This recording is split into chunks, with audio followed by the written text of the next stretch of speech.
Hello, hello, hello, আসসালামু আলাইকুম। কি অবস্থা সবার? সবাই কেমন আছো? তোমাদের পরীক্ষা চলতেছে শুনলাম। কার পরীক্ষা কেমন হচ্ছে একটু জানাইও। তাসনিম, যারা আছে আমাদের সাথে, আয়েশা আছে, সেতু আছে, ফাহাদ আছে। ওয়ালাইকুম আসসালাম। অপূর্ব আছে আমাদের সাথে, ঝুমা আছে, আফরিনের কাল পরীক্ষা। অপূর্ব আছে। জি, ওয়ালাইকুম আসসালাম। আছি আলহামদুলিল্লাহ, ভালো আছি। এখনো পা ঠিক হয় নাই। সো 100% ভালো বলাটা একটু মুশকিল। পরীক্ষার জন্য এই অধ্যায়ের ক্লাসগুলো করতে পারেনি, বর্ষা বলছে। আচ্ছা, আচ্ছা। এখন কি আর করার বলো? কারো পরীক্ষা শেষ হয়ে গেছে, কারো পরীক্ষা শুরু হইলো, আবার কারো পরীক্ষা কয়দিন পরে শুরু হবে। সো একেকজনের একেক টাইমে পরীক্ষা হয়, এটা তো আমরা আসলে মেইনটেইন করতে পারবো না, সত্যি কথা বলতে। কারণ কার পরীক্ষার চিন্তা করে আমি ক্লাস বন্ধ রাখবো? অন্যজন যাদের হচ্ছে ক্লাস, যাদের পরীক্ষা চলে না তাদের তো ক্লাস করতেই হবে। সো কি আর করার? অপূর্ব বলছে ভূগোল পরীক্ষা ভালো হয়েছে ভাইয়া, থ্যাংক ইউ। আফরিনের ভূগোল পরীক্ষা ভালো হয়েছে। কার ভূগোল পরীক্ষা হয়ে গেছে এবং ভালো হয়েছে একটু জানাও। আর আজকে এমনিতেই সলভিং ক্লাস, আরো চলে তোমাদের পরীক্ষা। আমার মনে হয় আজকে মানুষজন অনেক কম আসবে। আহ, আমার পায়ের অবস্থা হচ্ছে এখনো পা খুলিনি, ওই প্লাস্টার করা অবস্থাতেই আছে। জিসান বলছে আগামীকাল আমার মনোবিজ্ঞান পরীক্ষা। আচ্ছা, আচ্ছা। মনোবিজ্ঞানের তো প্রথম অধ্যায়টা আমি পড়িয়েছিলাম, আর এরপরে তো মুবিন পড়াচ্ছে। আমি আসলে সময় করে উঠতে পারিনি। মনোবিজ্ঞান আমারও খুব পছন্দ, খুবই ভালো লাগে। নতুন নতুন বিষয় জানা যায়। লিজানের ভূগোল পরীক্ষা এখনো হয় নাই। আচ্ছা, আচ্ছা। অর্ণব তো বললো পরীক্ষা ভালো হয়েছে। আবুল হাসান ইনশাল্লাহ অনেক ভালো হয়েছে। ভালো হয়েছে দ্যাট মিনস বলতে হবে আলহামদুলিল্লাহ, আর যেটা ভবিষ্যতে হবে সেটাকে বলতে হবে ইনশাল্লাহ। আবুল কাশেম একটু উল্টা হয়ে গেছে, বলছো ভালো হয়েছে মানে বলতে হবে আলহামদুলিল্লাহ ভালো হয়েছে। আর যদি বলো সামনে পরীক্ষা, সেক্ষেত্রে বলতে হবে ইনশাল্লাহ ভালো হবে। ঠিক আছে। লিজান যেই প্রশ্নটা করেছো সেটা আসলে আমাদের অ্যাপ থেকে ওইটা ডাউনলোড করার অপশনটা নাই। ওটা ওখানেই পড়তে হয়। সো বেটার হয় হচ্ছে তুমি যদি একটু নোট করে করে পড়ো প্র্যাকটিস বুকটা। ঠিক আছে। ফাহাদ হুসাইন পরশুদিন তার এক্সাম। ওকে, ভালো হবে ইনশাল্লাহ। সুমনের ভালো হয়েছে। তারপরে আর কে কে আছে? আজকে আমরা হচ্ছে সলভিং করব, তাই না? মানে আমরা সিকিউ সলভ করব। আপনি ইতিহাস পড়াইতে পারেন না? পারি তো, সবই পারি তাসনিম, কিন্তু একা সব কেমনে পড়াবো বলো? একা কেমনে সব পড়াবো? ভাইয়া কোন দিনে কোন ক্লাস রুটিনটা দিলে ভালো হতো? ফেসবুকে তো একটা রুটিন দেয়া আছে মেবি, তোমাদের গ্রুপে একটু দেখো তো। আমরা তো কয়দিন আগে একটা রুটিন তোমাদের ফেসবুকে দিছি। একটা রুটিন তো ফেসবুকে দেয়ার কথা। আচ্ছা, আমি আজকে বলে দিব নে, যে রুটিন যদি না দিয়ে থাকে তাহলে ফেসবুক গ্রুপে যাতে শেয়ার করে দেয় তোমাদের সাথে। ঠিক আছে, রুটিন দিয়ে দেওয়ার কথা। আহ, স- আজকে কোন চ্যাপ্টার পড়ানো হবে বলতে, তৃতীয় অধ্যায় তো আমরা পড়া শেষ করে ফেলছি। সো তৃতীয় অধ্যায় শেষ করার কারণে আজকে এই তৃতীয় অধ্যায় থেকে আমরা সিকিউ সলভ করব, মানে সৃজনশীল প্রশ্ন সলভ করবো। অর্ণবের কালকে পরিণতি এক্সাম, শিক্ষর ক্লাস করব না এমনি ক্লাস করব? আচ্ছা, আচ্ছা। যেহেতু কালকে তোমার পরিণতি এক্সাম এবং পরিণতি এক্সামে তো ভালো করতে হবে, সো তোমার যদি মনে হয় যে পরিণতি এক্সামের জন্য প্রিপারেশন তোমার 100% হয় নাই, একটু পড়তে হবে এবং সেটা পড়ার জন্য তোমার শিক্ষর ক্লাস করা বন্ধ রাখতে হবে, আমি বলবো যেহেতু পরীক্ষা ভালো করতে হবে তুমি পরীক্ষার জন্য প্রিপারেশন নাও। আর যদি এমন হয় যে না, প্রিপারেশন তোমার খুবই ভালো আছে, এই যে তাসনিম বলছে রুটিন দিছে, আমি পাইছি, হ্যাঁ গ্রুপে তো রুটিন আছে, বুঝতে পারছো তো? যেটা বললাম যে যদি হচ্ছে এমন হয় যে পরিণতির প্রিপারেশন খুবই ভালো, তোমার আর নতুন করে পড়ার দরকার নাই, জাস্ট রাতে 1 ঘন্টা পড়লেই হয়ে যাবে, তাহলে তুমি ক্লাস করতে পারো। ঠিক আছে। সুমাইয়া আক্তার, ওয়ালাইকুম আসসালাম। যে কথা বলতেছিলাম, ইতিহাস পড়াতে পারি কিনা। আমার ইতিহাস খুবই পছন্দের একটা সাবজেক্ট। এবং তোমরা জেনে থাকবে আমি যে ইউটিউবে ভিডিওগুলো বানাই, আমার প্রত্যেকটা ভিডিওতেই আমার ভিডিওগুলোতে একটা ভাগ ভাগে থাকে। হ্যাঁ, একটা ইন্ট্রো থাকে, ইন্ট্রোর পরে একটা পার্ট থাকে, তারপরে অ্যানালাইসিস থাকে, হাইপোথিসিস থাকে, সেখানে একটা পার্ট আমার হিস্ট্রি থাকে। আমি যেই কথাই বলতে চাই সেটা একটা ঐতিহাসিক একটা ব্যাখ্যা আমি সেখানে হাজির করি। ইতিহাস পড়তে খুব ভালো লাগে আসলে। আমি অন্যগুলা কেমনে পড়াবো? এক ভূগোল পড়াই শেষ করতে পারতেছি না, মাঝে মাঝে সৈদুরকে ক্লাস নেওয়া লাগতেছে। সৈদুর সামনে আরো ক্লাস নিবে। এই জন্য হচ্ছে রায়হান ইতিহাস পড়ায়, আর রায়হানও কিন্তু ইতিহাস নিজে তোমাদেরকে ভালো এমনিতেই অনেক জানে। এই জানার পাশাপাশি ইতিহাসে আরো ভালো করার জন্য আমাদের টেবিলে কিন্তু প্রচুর বই, তোমাদের বইয়ের বাইরেও অসংখ্য ইতিহাসের বই আছে আমাদের এখানে, যেগুলো রায়হান হচ্ছে নিয়মিত পড়াশোনা করে এবং সেখান থেকে বের করে এনে এনে ভালো ভালো জিনিসগুলো তোমাদেরকে দেয়। তবে হ্যাঁ, আমি ইতিহাসে ক্লাস সামনে কিছু ক্লাস নিব, একটু প্ল্যান আছে, কিছু ক্লাস আমি নিব, বুঝতে পারছো? সামনে কিছু ক্লাস আমি নিব, রায়হানের সাথে কথা হয়েছে, বলছে ঠিক আছে ভাই নিয়েন, সে তখন দেখা হয়ে যাবে ইনশাল্লাহ। হ্যাঁ, সাবিকুন ঈশা, থ্যাংক ইউ, বুঝতে পারো, থ্যাংক ইউ সো মাচ। আমি ক্লাস করাই যাতে তোমরা সহজে বুঝতে পারো। পরিণতি প্রথমত এটা খুব ভালো করে পড়াইছেন ভাইয়া, অনেক আচ্ছা আচ্ছা, ওই দ্বিতীয় পত্রের, হ্যাঁ দ্বিতীয় পত্রের প্রথম অধ্যায়টা তো খুবই বিদঘুটে অধ্যায় ছিল, এত পলিটিক্যাল জিনিসপাতি, বাট তারপরে হচ্ছে আমি নিজে বিরক্ত হয়ে গেছিলাম যে একই জিনিস এত বারবার কেন, বাট তাও ট্রাই করছি। সো সামনে দেখবা কোনো না কোনো ক্লাসে আবার ঢুকে যাবো, পৌরনীতি, ইতিহাস সবই পড়াবো আমি। আমার ইচ্ছা হচ্ছে তোমাদের সকল ক্লাসে তোমাদের সাথে যাতে আমার সাক্ষাৎ হয়। মবিনরে বলবো যে তুমি একদিন ইকোনমিক্স পড়ায় না, আমি ইকোনমিক্স পড়াবো, ঢুকে যাবো, ঠিক আছে? ঠিক আছে তাসনিম যারা, থ্যাংক ইউ কমপ্লিমেন্ট দেওয়ার জন্য, তুমি যা লিখছো আমি পড়ছি, ঠিক আছে, থ্যাংক ইউ। তবে একাই তো সব ক্লাস নিতে পারবো না, আমরা সবাই মিলেমিশে নেব, দিন শেষে তোমরা একটা বেস্ট আউটপুট পাবা। আমরা আমাদের জায়গা থেকে চেষ্টা করছি, তুমি তোমাদের জায়গা থেকে চেষ্টা করবা, ঠিক আছে? Fahad Hasan, thank you. বঙ্গভঙ্গের কাহিনী, লাহোর প্রস্তাব, ভারত শাসন আইন, হ্যাঁ এগুলো নিয়ে আমি নিজে তো বহুদিন স্টাডি করছি, আমার নিজের ভিডিও স্বার্থে অনেক স্টাডি করছি। ওই ব্যাপারগুলো সবই তোমাকে হচ্ছে তোমাদের ক্লাসে আমি একদম উগরাই দিছিলাম, সব বের করে দিছিলাম, সো সব তোমরা জানতে পারছো। আমরা এখানে একটু পড়ি, ঠিক আছে? এবার একটু পরে নামাজের ব্রেক চলে আসবে, তারপর আরো অনেক কিছু পড়তে হবে। আমরা এখানে বসে বসে আমি কমেন্ট কিছুক্ষণের জন্য অফ রাখতেছি, তারপর আবার আমি কমেন্ট খুলে দেব। ওকে, আমরা আজকে এই অধ্যায়টা পড়ছি ভূমিরূপ পরিবর্তন। আমরা ভূমিরূপ পরিবর্তনে কি কি পড়ছি তোমাদের মনে থাকার কথা, গত ক্লাসে কিন্তু আমরা এটার এমসিকিউ সলভ করছি, তাই না? এমসিকিউ সলভ করে আজকে হচ্ছে সিকিউ সলভে চলে আসছি। এমসিকিউ সলভ করছি না আমরা? করছি, আই থিংক করছি, করছি। দেখো নিজে ভুলে যাচ্ছি কখন কি ক্লাস নিচ্ছি। এর ভিতরে আমরা ভূমিরূপের দুই ধরনের পরিবর্তন দেখতে পাইছি, তাই না? দুই ধরনের পরিবর্তনের ভিতরে কি কি ছিল? একটা ছিল হচ্ছে ধীর পরিবর্তন, মানে ধীরে ধীরে ভূমিরূপের যে পরিবর্তন ঘটে। আরেকটা ছিল হচ্ছে আকস্মিক পরিবর্তন, মানে হুট করেই পরিবর্তন হয়ে যায়। আকস্মিক পরিবর্তনের ভিতরে আমি আবার মনে করাই দিচ্ছি, আকস্মিক পরিবর্তনের ভিতরে ছিল ভূমিকম্প, তারপরে হচ্ছে আগ্নেয়গিরি, তারপরে হচ্ছে সুনামি। আগ্নেয়গিরি বলতে আগ্নেয়গিরির অগ্নুৎপাত আর কি, সুনামি। আবার এর সাথে হচ্ছে ধরো ভুয়ালুডনের ভিতর দিয়ে আসলে এই জিনিসগুলো পড়ে যায়।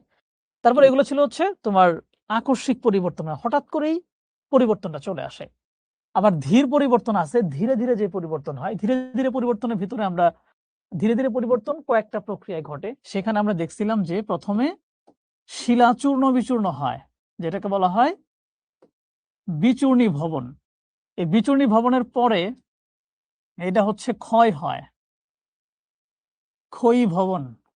এই ক্ষয় হওয়ার ফলে জিনিসটা নগ্ন হয়ে যায়, এটা হচ্ছে নগ্নী ভবন, মানে জিনিসটা ফাঁকা হয়। এরপরে এইটা অন্য জায়গায় সঞ্চয় হয়, সঞ্চয়। এই কাজগুলোর মধ্য দিয়ে বিভিন্ন ধরনের নতুন নতুন ভূমিরূপের সৃষ্টি হয়, ভূমিরূপের পরিবর্তন হয়। এগুলো পড়ার পরে আমরা লাস্টের দিকে কি দেখছি? লাস্টের দিকে আমরা দেখছি নদী সম্পর্কিত আলোচনা দেখছি। নদীর ভিতরে কি দেখছি? নদীর কাজ দেখছি, তারপরে নদীর যে প্রবাহ, নদীর প্রবাহ দেখছি। এবং এই নদীর কাজ এবং প্রবাহের মধ্য দিয়ে নতুন নতুন কিছু ভূমিরূপ তৈরি হয়, ভূমিরূপ তৈরি হয়। যেই ভূমিরূপগুলোর ভিতরে ধরো জলপ্রপাত আছে, খরস্রোত আছে, বদ্বীপ আছে, তাই না? বিভিন্ন উপত্যকা আছে। এই ব্যাপারগুলোই ছিল এখানকার মূল আলোচনা। আমি এর আগেও গুরুত্বপূর্ণ টপিকগুলো এখান থেকে বের করে দিয়েছিলাম, যে অধ্যায়ে গুরুত্বপূর্ণ টপিকগুলো কি। আজকে আমি জিনিসটা আবার হচ্ছে কয়েকটা টপিকের নাম একটু বলে দেই, যে এই অধ্যায় থেকে প্রশ্ন আসলে বেশিরভাগ সময় প্রশ্ন আসে হচ্ছে ভূমিকম্প থেকে।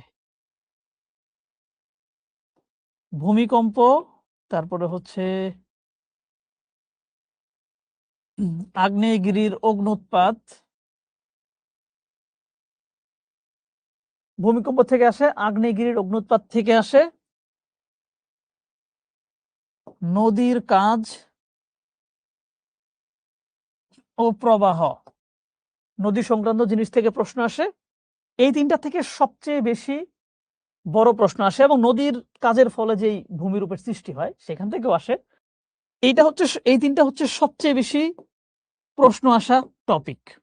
এখন বলতে পারো যে ক নম্বর, খ নম্বর কোত্থেকে আসে? ক নম্বর আর খ নম্বর তো আসলে যেকোনো জায়গা থেকে আসতে পারে। যেকোনো জায়গা থেকে ক নম্বর, খ নম্বর আসতে পারে। বাট প্রশ্নের যে মূল জায়গাটা গ আর ঘ, ওইখানে দেখবা তুমি এই ৩ টা টপিক থেকে সবচেয়ে বেশি প্রশ্ন আসতেছে। এবং খ নাম্বারের জন্য হচ্ছে এখান থেকে আমরা ধরো পাত সঞ্চালন, তারপরে হচ্ছে বিভিন্ন ভূমিরূপ আছে না? বিভিন্ন ভূমিরূপ। এগুলো বর্ণনা করতে বলে যে ওই ভূমিরূপটা কি? বিভিন্ন ভূমিরূপ। তারপরে হচ্ছে ধরো ওই যে বিচূর্ণী ভবন কেমনে হয়? বিচূর্ণী ভবন কি জিনিস? এগুলো। তারপরে সুনামি থেকে হচ্ছে দেখবা সুনামি থেকেও ছোটখাটো প্রশ্ন আসে। এই হচ্ছে মোটা দাগে কিছু গুরুত্বপূর্ণ বিষয় যেগুলো থেকে এই অধ্যায়ের বেশিরভাগ প্রশ্ন আসে। এখন ক নম্বর, খ নম্বরের জন্য তো আমাদের বইয়ের প্রত্যেকটা লাইনই পড়তে হয়। এটা তো হচ্ছে আমাদের পড়তেই হবে, এছাড়া তো আমাদের উপায় নাই, তাই না? ওকে, চলো আমরা প্রথম প্রশ্নটা দেখে ফেলি। প্রথম প্রশ্নটার যে উদ্দীপক, সেখানে একটা ছক দেয়া আছে। ছকের প্রথমে বলছে নদীর ক পর্যায়, মানে নদীর ২ টা পর্যায়ের কথা বলা আছে। আমরা জানি নদীর পর্যায় কয়টা? আমরা জানি নদীর পর্যায় হচ্ছে ৩ টা টোটাল। একটা হচ্ছে প্রথম পর্যায়। প্রথম পর্যায়টা কোথায় থাকে? পর্বতে থাকে। যেটাকে আমরা পার্বত্য পর্যায়ও বলতে পারি। যেটাকে আমরা পার্বত্য পর্যায় বলতে পারি। দ্বিতীয় পর্যায়টা হচ্ছে মূলত সমভূমি পর্যায়। সমভূমি পর্যায়। তৃতীয়টা হচ্ছে অনেক সময় নিম্নভূমি পর্যায় বা উপকূল পর্যায় বলা যেতে পারে। নিম্ন পর্যায় বা নিম্ন গতি, নিম্ন পর্যায় বা উপকূল পর্যায় বলতে পারে। একেবারে সমুদ্রের কাছে যেটা। প্রথম, দ্বিতীয়, তৃতীয় এই ৩ টা বললেই হয়ে যায়, অথবা উচ্চ, মধ্য, নিম্ন এই ৩ টা বললেও হয়। উচ্চটা হচ্ছে পার্বত্য অঞ্চলের, মধ্যটা হচ্ছে সমভূমি অঞ্চলের, আর নিম্নটা হচ্ছে একেবারে সমুদ্রের ঠিক আগের উপকূল অঞ্চলের। ওকে, তো এখানে হচ্ছে নদীর ক পর্যায় এবং খ পর্যায়, মানে ২ টার কথা বলা আছে, পার্বত্য এবং সমভূমি। লিখেও দিছে পর্বত থেকে শুরু আর সমভূমিতে অবস্থিত বলেই দিছে। ক নাম্বার, নগ্নী ভবন কাকে বলে? নগ্নী ভবন নিয়ে যেই সংজ্ঞাটা তোমাদের কাছে যদি গাইডটাই যদি থাকে, গাইডে দেখবা যে এই সংজ্ঞাটা না একটু ভুল করে দেয়া থাকে সাধারণত। তো আজকে আমি এখানে যে সংজ্ঞাটা লিখে রাখছি, একেবারে পারফেক্ট সংজ্ঞাটা লিখছি, এইটা সবসময় লেখার ট্রাই করবা। যদি টিচাররা কখনো হচ্ছে বলে যে অন্য কিছু যদি বলে, তাদের সাথে তুমি আলোচনায় যাইতে পারো যে স্যার, নগ্নী ভবন জিনিসটা তো হচ্ছে একটা জিনিস খোলামেলা হয়ে যাওয়া, একটা জিনিস খুলে যাওয়া, খুলে নিচের মানে নিচের থেকে নতুন জিনিস বেরিয়ে আসা। যেমন আমি যদি ইটা খুলে ফেলি, আমার এই কি বলে এটার নাম কি, এটার এই শীতের কাপড়টা যদি খুলে ফেলি, আমার ভেতর থেকে নতুন একটা পোশাক বের হয়ে আসবে। এই যে খুলে ফেললাম, এইটার নামই নগ্নী ভবন। মানে কি? মানে একেবারে খাস বাংলায় বলে নগ্ন হয়ে যাওয়ার যে প্রক্রিয়া, সেটাই হচ্ছে নগ্নী ভবন। যে প্রক্রিয়ায় ভূপৃষ্ঠের চূর্ণ বিচূর্ণ এবং ক্ষয়প্রাপ্ত শিলা, ধরো ভূপৃষ্ঠের শিলা চূর্ণ বিচূর্ণ হয়ে আছে বা ক্ষয় হয়ে গেছে, তাই না? এই শিলাটা যেই প্রক্রিয়ায় সেখান থেকে সরে গিয়ে, যেখান থেকে সরে যাওয়ার পর নিচ থেকে কি নতুন শিলা অবমুক্ত হবে, বের হবে। এই যে অবমুক্ত হওয়া, বের হওয়া, এটাই নগ্নিভবন। সেটা বলছে চূর্ণ বিচূর্ণ এবং ক্ষয়প্রাপ্ত শিলা অন্যত্র অপসারিত হয়ে নিচের কঠিন শিলা অবমুক্ত হয়, তাকেই নগ্নিভবন বলে। ঠিক আছে, খাতায় লিখে রাখবা এই সংজ্ঞাটা, ঠিক এইভাবে লিখে রাখো সবখানেই, কারণ নগ্নিভবনের সংজ্ঞাটা প্রচুর পরিমাণে আসে। সো এটা আসলে এটা লিখে দিবা। খ নাম্বারে বলছে প্লেট সঞ্চালন বলতে কি বুঝো? প্লেট সঞ্চালন মানে ওই যে প্লেট টেকটনিক থিওরি যেটা আমরা পড়ছিলাম। প্লেট সঞ্চালন হচ্ছে একেবারে সহজ ভাষায় যদি আমরা বলি যে আমাদের ভূপৃষ্ঠ বা আমাদের পৃথিবীর উপরের ভাগ অনেকগুলো খণ্ডে খণ্ডে বিভক্ত, প্রত্যেকটা খণ্ডকে এক একটা পাত বলে বা প্লেট বলে, এবং এই প্লেটগুলোর নিচে গলিত পিচ্ছিল অবস্থায় ধাতব পদার্থ আছে, যেই পদার্থগুলোর ওই পিচ্ছিল অংশের উপরে এই উপরের খণ্ডগুলো ভাসতে থাকে। বিভিন্ন কারণে এটা সঞ্চালিত হয়, নড়াচড়া করে। এই জিনিসটাকে বলা হয় পাত সঞ্চালন বা প্লেট টেকটনিক। সহজ ভাষায় বলছি, এবার দেখি কি লেখা আছে। বলছে পৃথিবীর পৃষ্ঠদেশের আবরণ কতগুলো প্লেট বা স্ল্যাবে গঠিত। সুন্দর। এই প্লেটগুলোর সঞ্চালনই হচ্ছে পাত সঞ্চালন। প্লেটগুলো ভূ অভ্যন্তরস্থ ম্যান্টল। ভূ অভ্যন্তরস্থ ম্যান্টল মানে কি? ওই যে গুরুমণ্ডলের উপর দিকে যেই গলিত যে ম্যাগমা, ওগুলাকে ম্যান্টল বলে। হ্যাঁ, এই ম্যান্টলের উপরে এবং সামুদ্রিক ত্বকের নিচের অংশে অ্যাস্থিনোস্ফিয়ারের উপর ভেসে রয়েছে।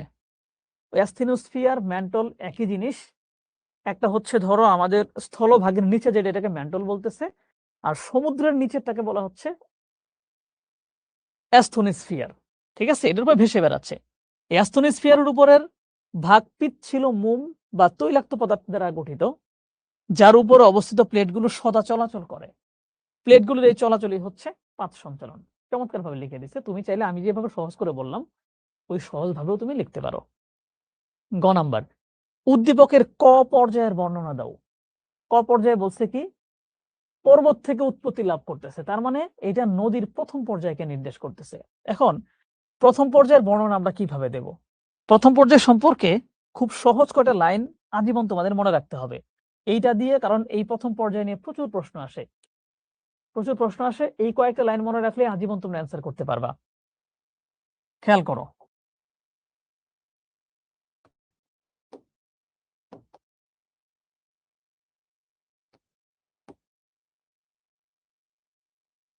নদীর প্রথম পর্যায়ে, নদীর প্রথম পর্যায়ে নদী উৎপত্তি হয় হচ্ছে মূলত পার্বত্য অঞ্চলে। এই পার্বত্য অঞ্চলে উৎপত্তিটা কিভাবে হয়? তুষারের পানি, তারপরে হচ্ছে বরফ গলা পানি, বৃষ্টির পানি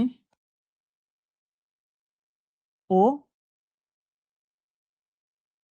খেয়াল করো, ও বৃষ্টির পানি এবং কি পাহাড়ের প্রস্রবণের পানি। প্রস্রবণ কি বলছি? পাহাড়ের গায়ের ভেতর থেকে যে পানিটা বেরিয়ে আসে, প্রস্রবণের পানি একসাথে মিশে নদীর উৎপত্তি। রাইট, এটা হচ্ছে প্রথম লাইন, যে নদীর প্রথম পর্যায়ে তো প্রথম কাজটা কি? নদীর উৎপত্তিটা বর্ণনা করা। সো এই পানিগুলো মিশে পাহাড়ের উপরে বিভিন্ন জায়গা থেকে, কোথাও তুষারের পানি আসতেছে, কোথাও বৃষ্টির পানি আসতেছে, কোথাও বরফ গলা পানি আসতেছে, কোথাও প্রস্রবণের পানি এসে একসাথে মিলিত হয়ে সেই ধারাটা বড় হয় এবং একটা নদীর সৃষ্টি হয়। এটা হচ্ছে প্রথম, যে প্রথম পর্যায়ের মূল প্রধান আকর্ষণ হচ্ছে এইটা। প্রথম পর্যায়ের দ্বিতীয় আকর্ষণটা হচ্ছে এখানে কি থাকে? এখানে নদীর স্রোত অনেক বেশি থাকে। কেন বেশি থাকে? প্রায় 24 থেকে 32 কিলোমিটার পর্যন্ত ঘন্টায়। কেন বেশি থাকে? কারণ এটা পাহাড়ের খাড়া ঢাল বেয়ে নিচে নামে, গতি বেশি থাকে। এখন গতি বেশি হইলে কি হবে? লিখতে পারতেছি না, এই পাশে চলে যাওয়া লাগবে। যখন গতি বেশি হয়ে যাবে, গতি বেশি হলে নদীর ক্ষয় কাজ বেশি হয়।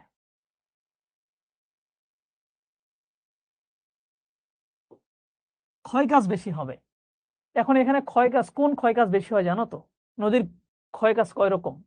একটা হচ্ছে পাশে ক্ষয় করে, আর একটা হচ্ছে নিচে ক্ষয় করে। সো এই পার্বত্য অঞ্চলে পার্শ্ব ক্ষয়ের তুলনায় নিম্ন ক্ষয়টা বেশি হয়, মানে একেবারে নিচের দিকে ক্ষয় বেশি হয়। নিম্ন ক্ষয় বেশি। ওকে, গেল। 3 নাম্বার, এই যে নিচে ক্ষয় করতে করতে নতুন কিছু ভূমির উপর সৃষ্টি করে। কি সৃষ্টি করে? গিরিখাত। দুই পাহাড়ের মাঝখানে কি অনেক খাত করে ফেলে, গিরিখাতের সৃষ্টি হয়। লিখতে পারো, গিরিখাতের সৃষ্টি হয়। ঠিক আছে, এবং যেহেতু প্রচুর পরিমাণে ক্ষয় হচ্ছে, তাই এখান থেকে মানে অনেক বেশি পরিমাণে পদার্থ নদীর পানির সাথে বাহিত হয়।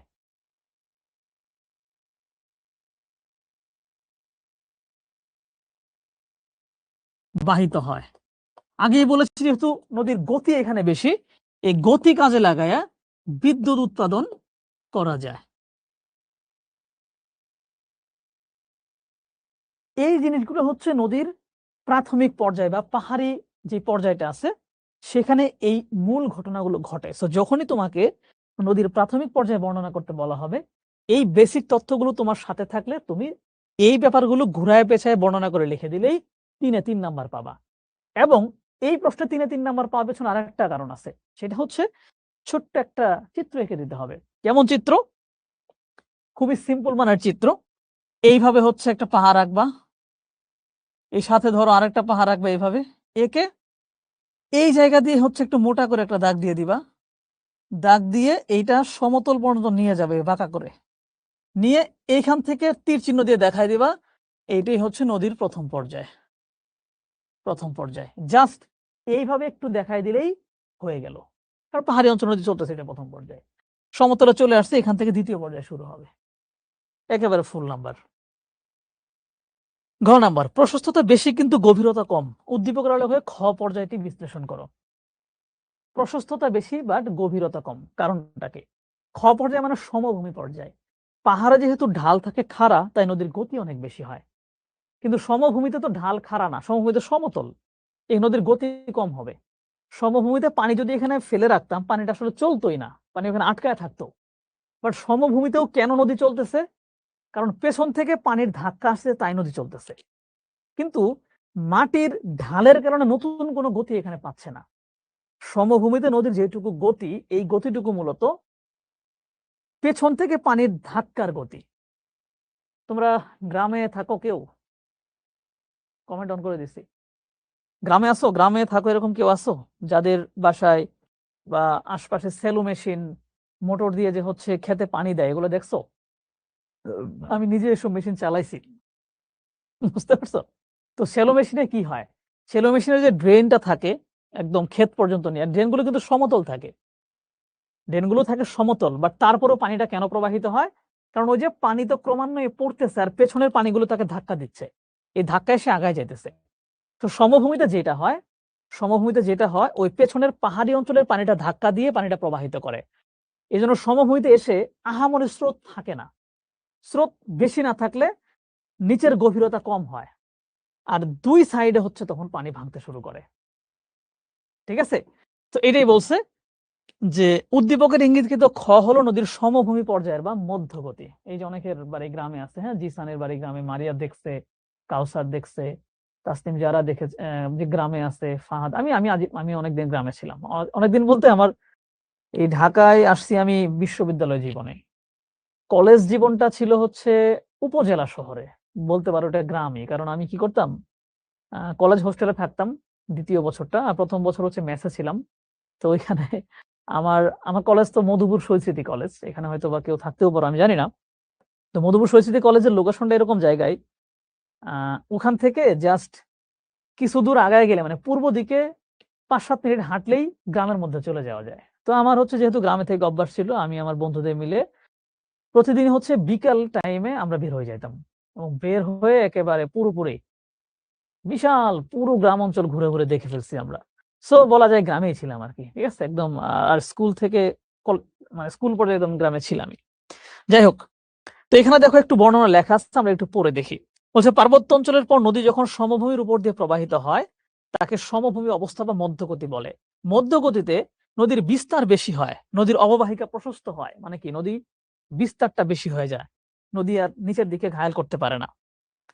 এই অংশে নদীর পানির পরিমাণ বেশি হয়, কারণটা কি? কারণ অন্যান্য ছোটখাটো নদী এসে এর সাথে মিলিত হয়, বহু উপনদী এই অংশে এসে মূল নদীর সাথে মিলিত হয়। নদী উপত্যকার গভীরতা হ্রাস পাওয়ায় পানি ধারণ ক্ষমতাও কমে যায়, মানে গভীরতা হ্রাস পেয়ে যায়, পানি ধারণ ক্ষমতা কিছু না কমে যায়। ফলে বর্ষাকালে নদী স্ফীত হয়ে তার দুদিকের নিম্ন ভূমিতে বন্যার প্লাবিত করে। নদীবাহিত পলি দ্বারা ওই নিম্ন সমভূমি ধীরে ধীরে উঁচু হয় এবং সমভূমির আকার ধারণ করে, একে প্লাবন সমভূমি বলে। এই প্রবাহে নদী ক্রমশ ধীরগতি সম্পন্ন হয় এবং বাধা এড়িয়ে আঁকাবাঁকা পথে চলতে থাকে। অশ্বক্ষুরাকৃতি হ্রদ, বালুচর প্রভৃতি সঞ্চয়জাত ভূমিরূপ দেখতে পাওয়া যায়। তো এটা হচ্ছে টোটাল মধ্যগতিতে আসলে কি কি হয় না হয় সেটার একটা বর্ণনা। আমরা এখানে কি বলছে, প্রশস্ততা বেশি গভীরতা কম। এই জিনিসটা প্রমাণ করার জন্য আমরা কি বলবো, যে যেহেতু সমভূমিতে আলাদা কোনো ঢাল থাকে না, তাই পানির গতি কমে যায়, আর পানির গতি কমে গেলে নদীর গভীরতা ধীরে ধীরে কমতে থাকে। আর নদীর যখন গভীরতা কমে যায় এবং অন্যান্য উপনদী এসে যখন মিলিত হয়ে পানির পরিমাণ বেড়ে যায়, তখন নদী ২ দিকে প্রসারিত হয়। ২ দিকে প্রসারিত হয়ে নদী অনেক বড় হয়ে যায়। সুমনা ইসলাম বলছে আজকে মাত্র ৩০ জন। হ্যাঁ, আমি এটা আগেই বলছি, কারণ ওই যে তোমাদের অনেকেরই পরীক্ষা চলতেছে। পরীক্ষা চলার কারণে অনেকেই হচ্ছে ক্লাস করতে পারছে না, করতে আসে নাই। এটা তো কয়েকদিন আগেই তোমরা জানাইছো। আবার অনেকেই হচ্ছে সলভিং ক্লাসটা করতে চায় না। আর যারা পাকনামি করে সলভিং ক্লাসটা মিস দেয়, তারা কিন্তু পরীক্ষার হলে গিয়ে ধরা খায় যায়। এখানে যেমন আমি ব্রেকডাউন করে দেখাচ্ছি, তাই না? এই ব্রেকডাউনটা তো মিস করে ফেলতেছে। তো এইভাবে তুমি সমভূমি পর্যায় বা মধ্যগতির বেশ কিছু উদাহরণ উঠায় দিলে সেটাই প্রমাণ করে দিবে যে এটা হচ্ছে খ পর্যায়টা হচ্ছে মূলত মধ্যগতি। ওকে, আমরা পরের প্রশ্ন যাই। খুব ছোট্ট করে লেখা, আই থিংক এই যে সাবিকুন ঈশা হচ্ছে এইমাত্র পরীক্ষা দিয়ে আসছে, তারপরেও ক্লাসে বসে গেছে। কি আর করার, করতে থাকো। যেহেতু কলেজ লাইফটা হচ্ছে একটু উল্টাপাল্টা, এক এক কলেজ এক এক সিস্টেমে পড়ায়, সো সবার সাথে একদম ইউনিফাইড মডেলে আমরা চলতে পারি না। যেমন স্কুলের ক্ষেত্রে কিন্তু আমরা জানি যে ওদের অর্ধবার্ষিক পরীক্ষা যখন হয়, তখন আমরা জানি যে সারা দেশে অর্ধবার্ষিক হচ্ছে, কিছুদিন একটা গ্যাপ আমরা রাখতে পারি। বার্ষিক পরীক্ষা যখন হয়, কিছুদিন আমরা গ্যাপ রাখতে পারি, বার্ষিক পরীক্ষার গ্যাপ চলে যায়। কিন্তু কলেজের ক্ষেত্রে হচ্ছে এক এক কলেজে এক এক সময় পরীক্ষা হয়। তবে হ্যাঁ, টেস্ট পরীক্ষার সময় যেমন এই মুহূর্তে কলেজের টেস্ট পরীক্ষা শুরু হয়ে গেছে কোনো কোনো জায়গায়, কোনো কোনো জায়গায় কয়েকদিন পরে শুরু হবে। এই জন্য আমরা কিন্তু আমাদের যে রিভিশন কোর্সটা আছে তোমাদের, মানে তোমাদের সিনিয়রদের, ওইটার ক্লাসগুলো এখন কিন্তু আমরা বন্ধ রাখছি। মালিহা তাবাসসুম একই অবস্থা, এখন আসলাম স্যার এক্সাম থেকে বেশিক্ষণ হয়েছে। সমস্যা নাই, যেখান থেকে আসছো এখান থেকেই পড়ো। আসছে যেহেতু সলভিং ক্লাস, তুমি যখনই আসবা তখন থেকে তুমি আজকে বুঝতে পারবা। ঠিক আছে, ক্লাস তো করাই ফেলছি। এখানে দুইটা চিত্র দেয়া, দুইটা বক্স দেয়া আছে। ১ নাম্বার বক্সের নিচে লেখা প্রাকৃতিক বা মানব সৃষ্ট কারণে ভূপৃষ্ঠ কেঁপে ওঠে। ভূপৃষ্ঠ কেঁপে ওঠে। নিশাত তাসনিম বলছে আমাদের কলেজে তো এখন অর্ধবার্ষিক হয় নাই, যে এখনো অর্ধবার্ষিক হয়ই নাই তাসনিমের। আবার আমি যে কলেজে পড়ছি ওখানে অর্ধবার্ষিক হইতোও না, ইয়ার ফাইনাল হইতো।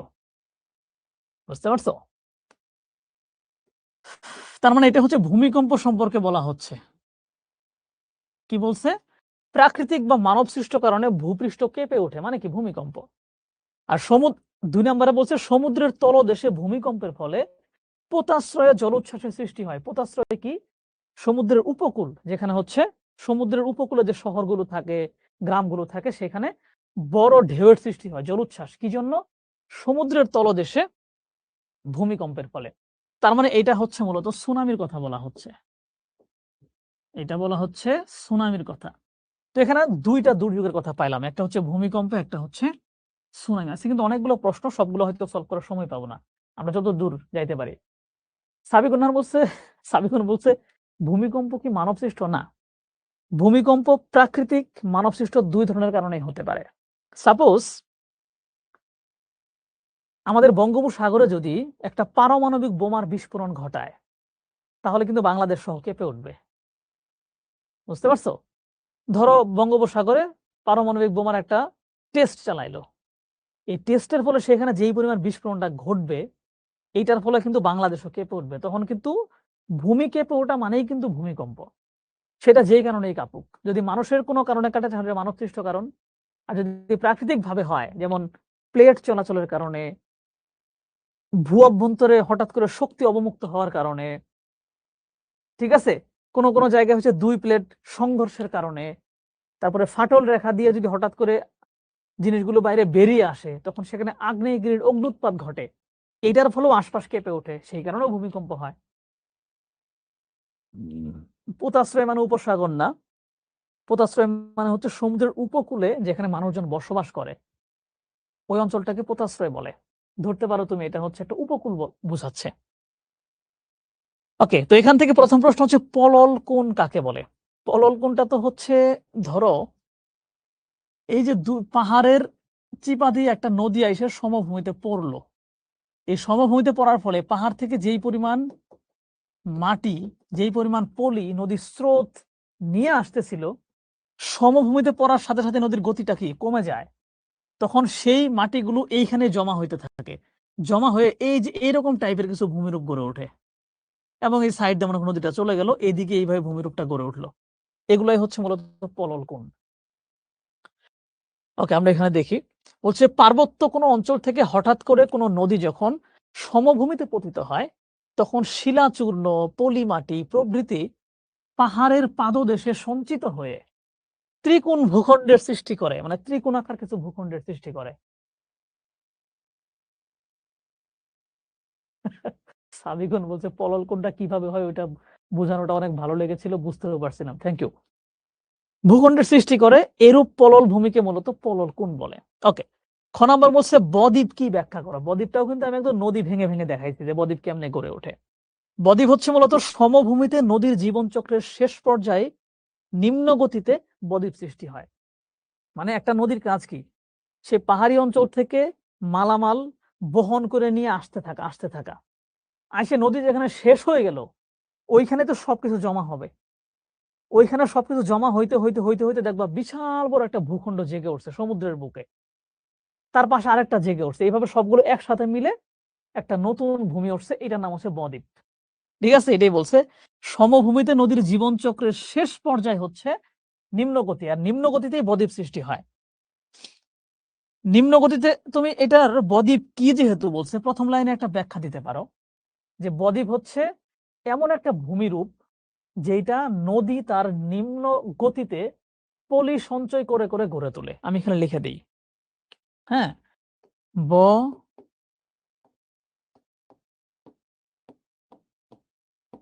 বদ্বীপ হচ্ছে এমন একটা ভূমিরূপ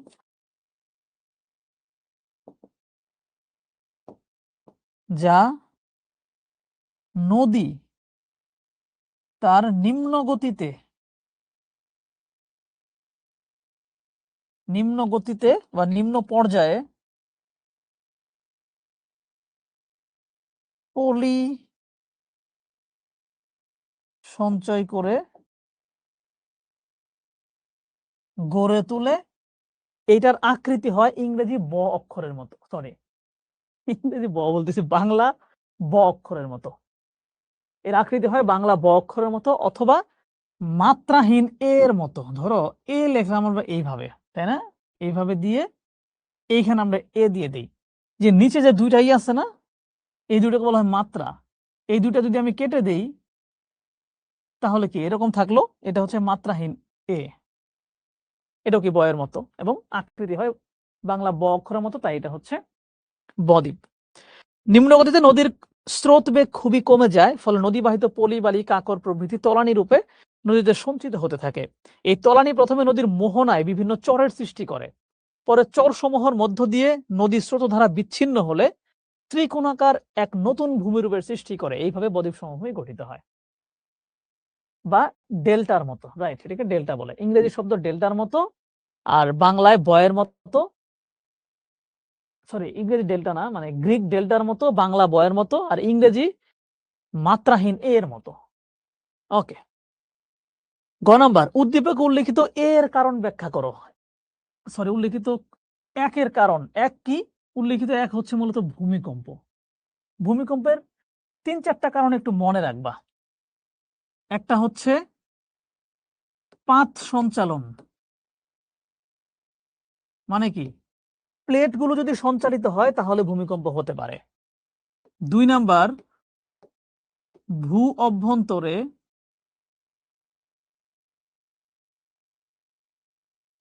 শক্তির অবমুক্ত, লিখতে পারতেছি না, টানা দিয়ে আর পারলাম না, ভূ অভ্যন্তরে শক্তি অবমুক্ত হওয়া। ৩ নাম্বার হচ্ছে আগ্নেয়গিরির অগ্নুৎপাত।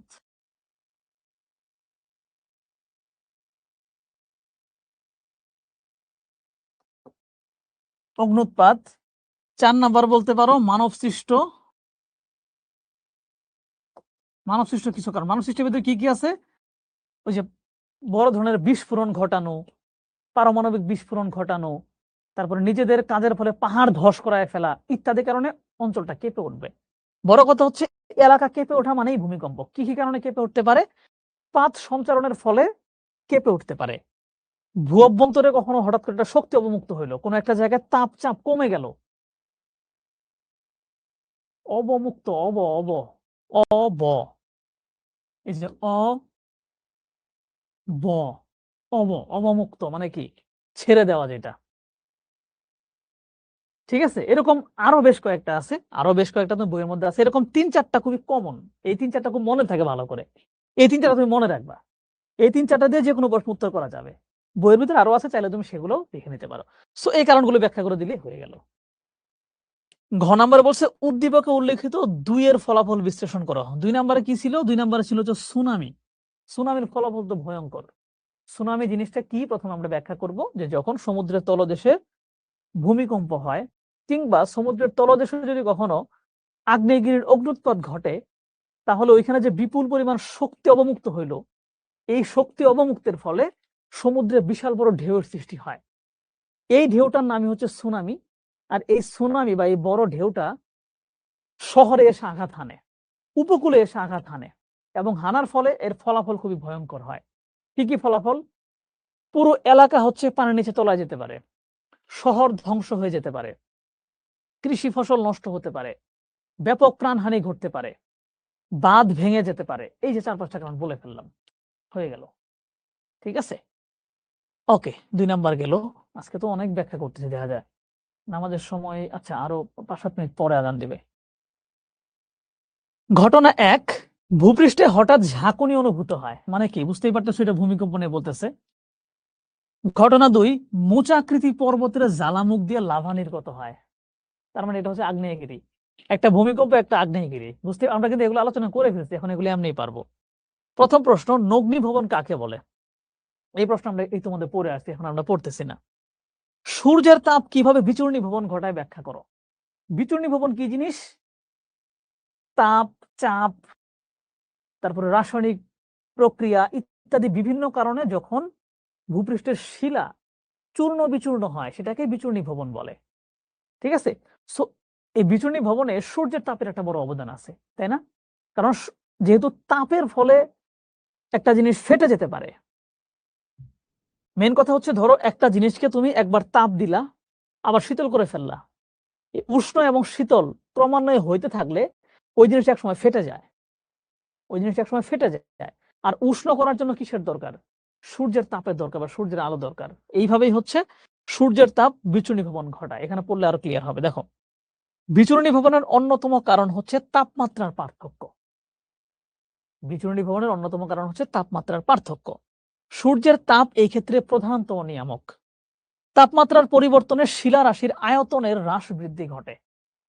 ধরো একটা লোহাকে তুমি প্রচুর পরিমাণে তাপ দিলে ওটার আয়তন বেড়ে যাবে, আবার ধরো শীতল করে ফেলবা, তখন আয়তন কমে যাবে। এইটা যদি বারবার ঘটে, একবার বাড়তেছে কমতেছে, বাড়তেছে কমতেছে, তাহলে একসময় কিন্তু ওটা ভঙ্গুর হয়ে ভেঙে যেতে পারে। তার মানে কি? বিচূর্ণী ভবন ঘটে গেল।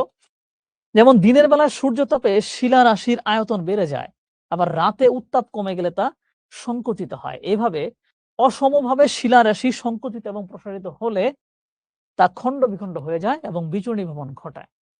আর এই প্রক্রিয়াটা মরু অঞ্চলে সবচেয়ে বেশি দেখা যায়। সুন্দর করে লেখা আছে, তাই না? তো এখানে হচ্ছে আবারও ভূমিকম্পের কারণ চলে আসছে, আমি তোমাদের পড়ে ফেলছি, তো এখন আমরা পড়তেছি না। ঘ নাম্বারে বলছে উদ্দীপকের ঘটনা 2 এ ইঙ্গিতকৃত দুর্যোগ ভূপৃষ্ঠের ব্যাপক পরিবর্তন ঘটায়। হ্যাঁ, উদ্দীপকের 2 এর ক্ষেত্রে বলা আছে আগ্নেয়গিরির অগ্নুৎপাত। এখন এই আগ্নেয়গিরির ফলে কি কি ধরনের ভূমির উপর পরিবর্তন হয়? একটা তো হচ্ছে এখান থেকে পর্বতের সৃষ্টি হয়, তাই না? আগ্নেয় পর্বত, উঁচু হয়ে গেলে পর্বত। অল্প একটু উঠে এরকম থাকলে ওটা আগ্নেয় মালভূমি। যদি কোনো নিচু জায়গায় আগ্নেয়গিরি অগ্নুৎপাত ঘইটা ওই নিচু জায়গা যদি সমতল হয়ে যায়, তাহলে ওটা আগ্নেয় সমভূমি। মানে আগ্নেয়গিরির ফলে যত ধরনের ভূমিরূপ হবে সবগুলোই এর ফলাফল। তো আমরা দেখলাম যে আগ্নেয়গিরি ফলে পর্বত হইতে পারে, সমভূমিও হইতে পারে, মালভূমিও হইতে পারে। আবার কি হইতে পারে, যে আগ্নেয়গিরি মনে করো এক সময় প্রচুর এখান থেকে মালপত্র বের হয়েছে, এখন আর বের হয় না, তখন ওই মুখটা বৃষ্টির পানি জমা হয়ে একটা লেকে পরিণত হইতে পারে, যেটার নাম হচ্ছে আগ্নেয় লেক। এরকম বহুত কিছু হইতে পারে। ঠিক আছে, 4 নাম্বার প্রশ্ন, আই থিঙ্ক এটা তোমরা দেখতে পারতেছো না, আমি একটু বলে দিচ্ছি। এখানে ক, খ, গ 3টা পোর্শন দেয়া আছে, এবং 3টা পোর্শনে 3 ধরনের কিছু বর্ণনা আছে। এটা মূলত নদীর বিভিন্ন পর্যায়, আমরা তোমাদের পড়ে ফেলছি। কিন্তু ক নাম্বারে বলছে পর্বত থেকে উৎপন্ন হয়, এটা আমরা জানি। খ নাম্বারে বলছে সমভূমির উপর দিয়ে প্রবাহিত হয়, মানে দ্বিতীয় পর্যায়ে। আর গ নম্বরে বলছে সাগরে মিলিত হওয়ার আগে ঘোড়ার খুরের মতো জলাশয় সৃষ্টি করে। মানে সাগরে মিলিত হওয়ার আগে ওর যে নিম্নভূমিটা বা সমভূমিতে যখন প্রবাহিত হচ্ছে তখন কিন্তু নদী আঁকা বাঁকা হয়ে প্রবাহিত হওয়ার সময় অশ্বক্ষুরাকৃতি বিভিন্ন হ্রদ সৃষ্টি করে, নদী মঞ্চ সৃষ্টি করে, তাই না? তো এখানে একটার কথা বলছে যে অশ্বক্ষুরাকৃতির হ্রদ, মানে এরকম আঁকা বাঁকা হয়ে নদী মনে করো চলতেছিল, আঁকা বাঁকা হয়ে চলতে চলতে একটা সময় নদী সোজা প্রবাহিত হয়ে গেছে। তখন তখন এই যে এখানে এটা আলাদা একটা হ্রদ আকারে পড়ে আছে, নদী সোজা চলে গেছে, এই যে আলাদা করে পড়ে থাকলো ইউ এর মতো, এটাই হচ্ছে অশ্বক্ষুরাকৃতির জলাশয়। আজান দিচ্ছে, এই প্রশ্নটা শেষ করে আমরা ব্রেকে যাব। ক নাম্বার প্রশ্ন হচ্ছে মোহনা কাকে বলে? খুব সহজ হিসাব, নদী যেই জায়গায় সাগরের সাথে মিলিত হয় ওটাকেই মোহনা বলে। উচ্চ গতি, নিম্ন গতি আর অশ্বক্ষুরাকৃতি হ্রদ, হ্যাঁ এই তিনটা হচ্ছে এখানে এই ইয়েতে বলা আছে, এই উদ্দীপকে বলা আছে। খ নাম্বার, লোহা মিশ্রিত মৃত্তিকাতে কিভাবে বিচূর্ণী ভবন সংঘটিত হয়?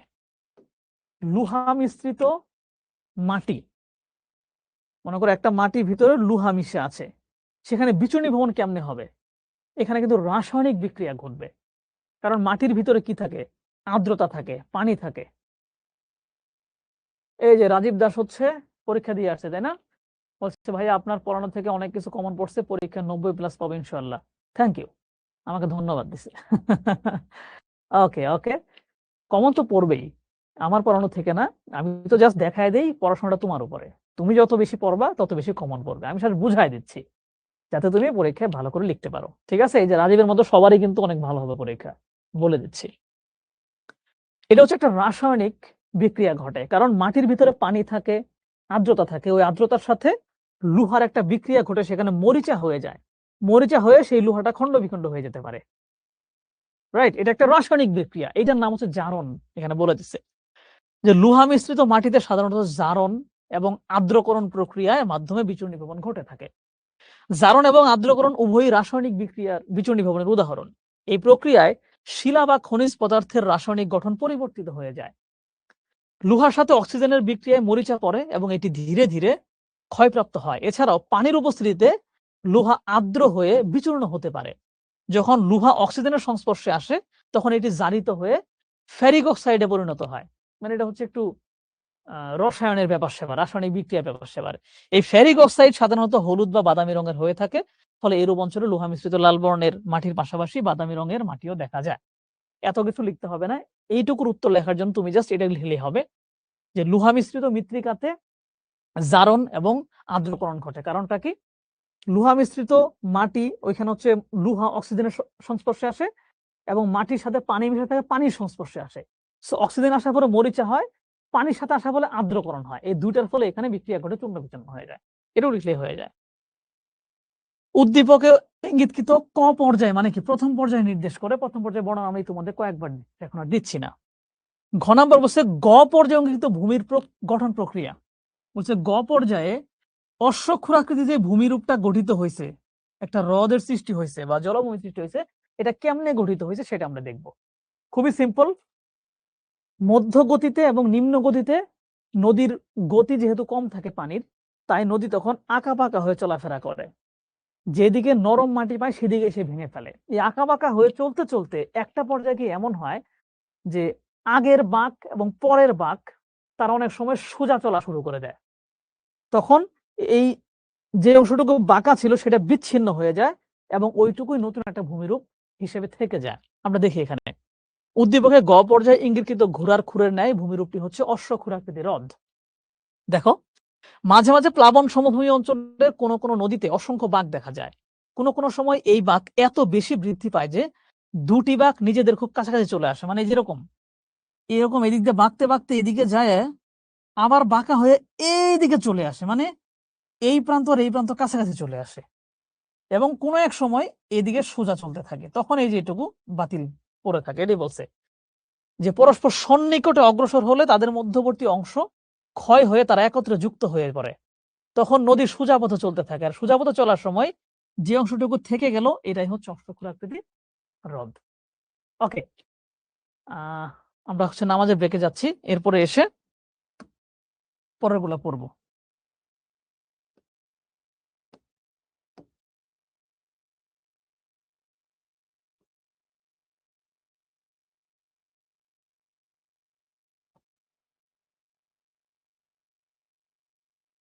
৬টার সময় শুরু হবে।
একটা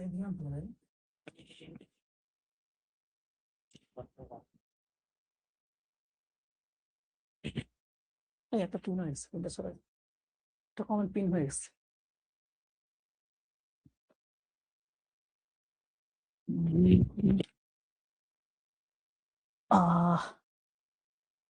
হ্যালো হ্যালো হ্যালো, এই যারা যারা আছো সব চলে আসো, আমরা আবার পড়া শুরু করব। Tin tin tin tin tin tin tin tin tin tin.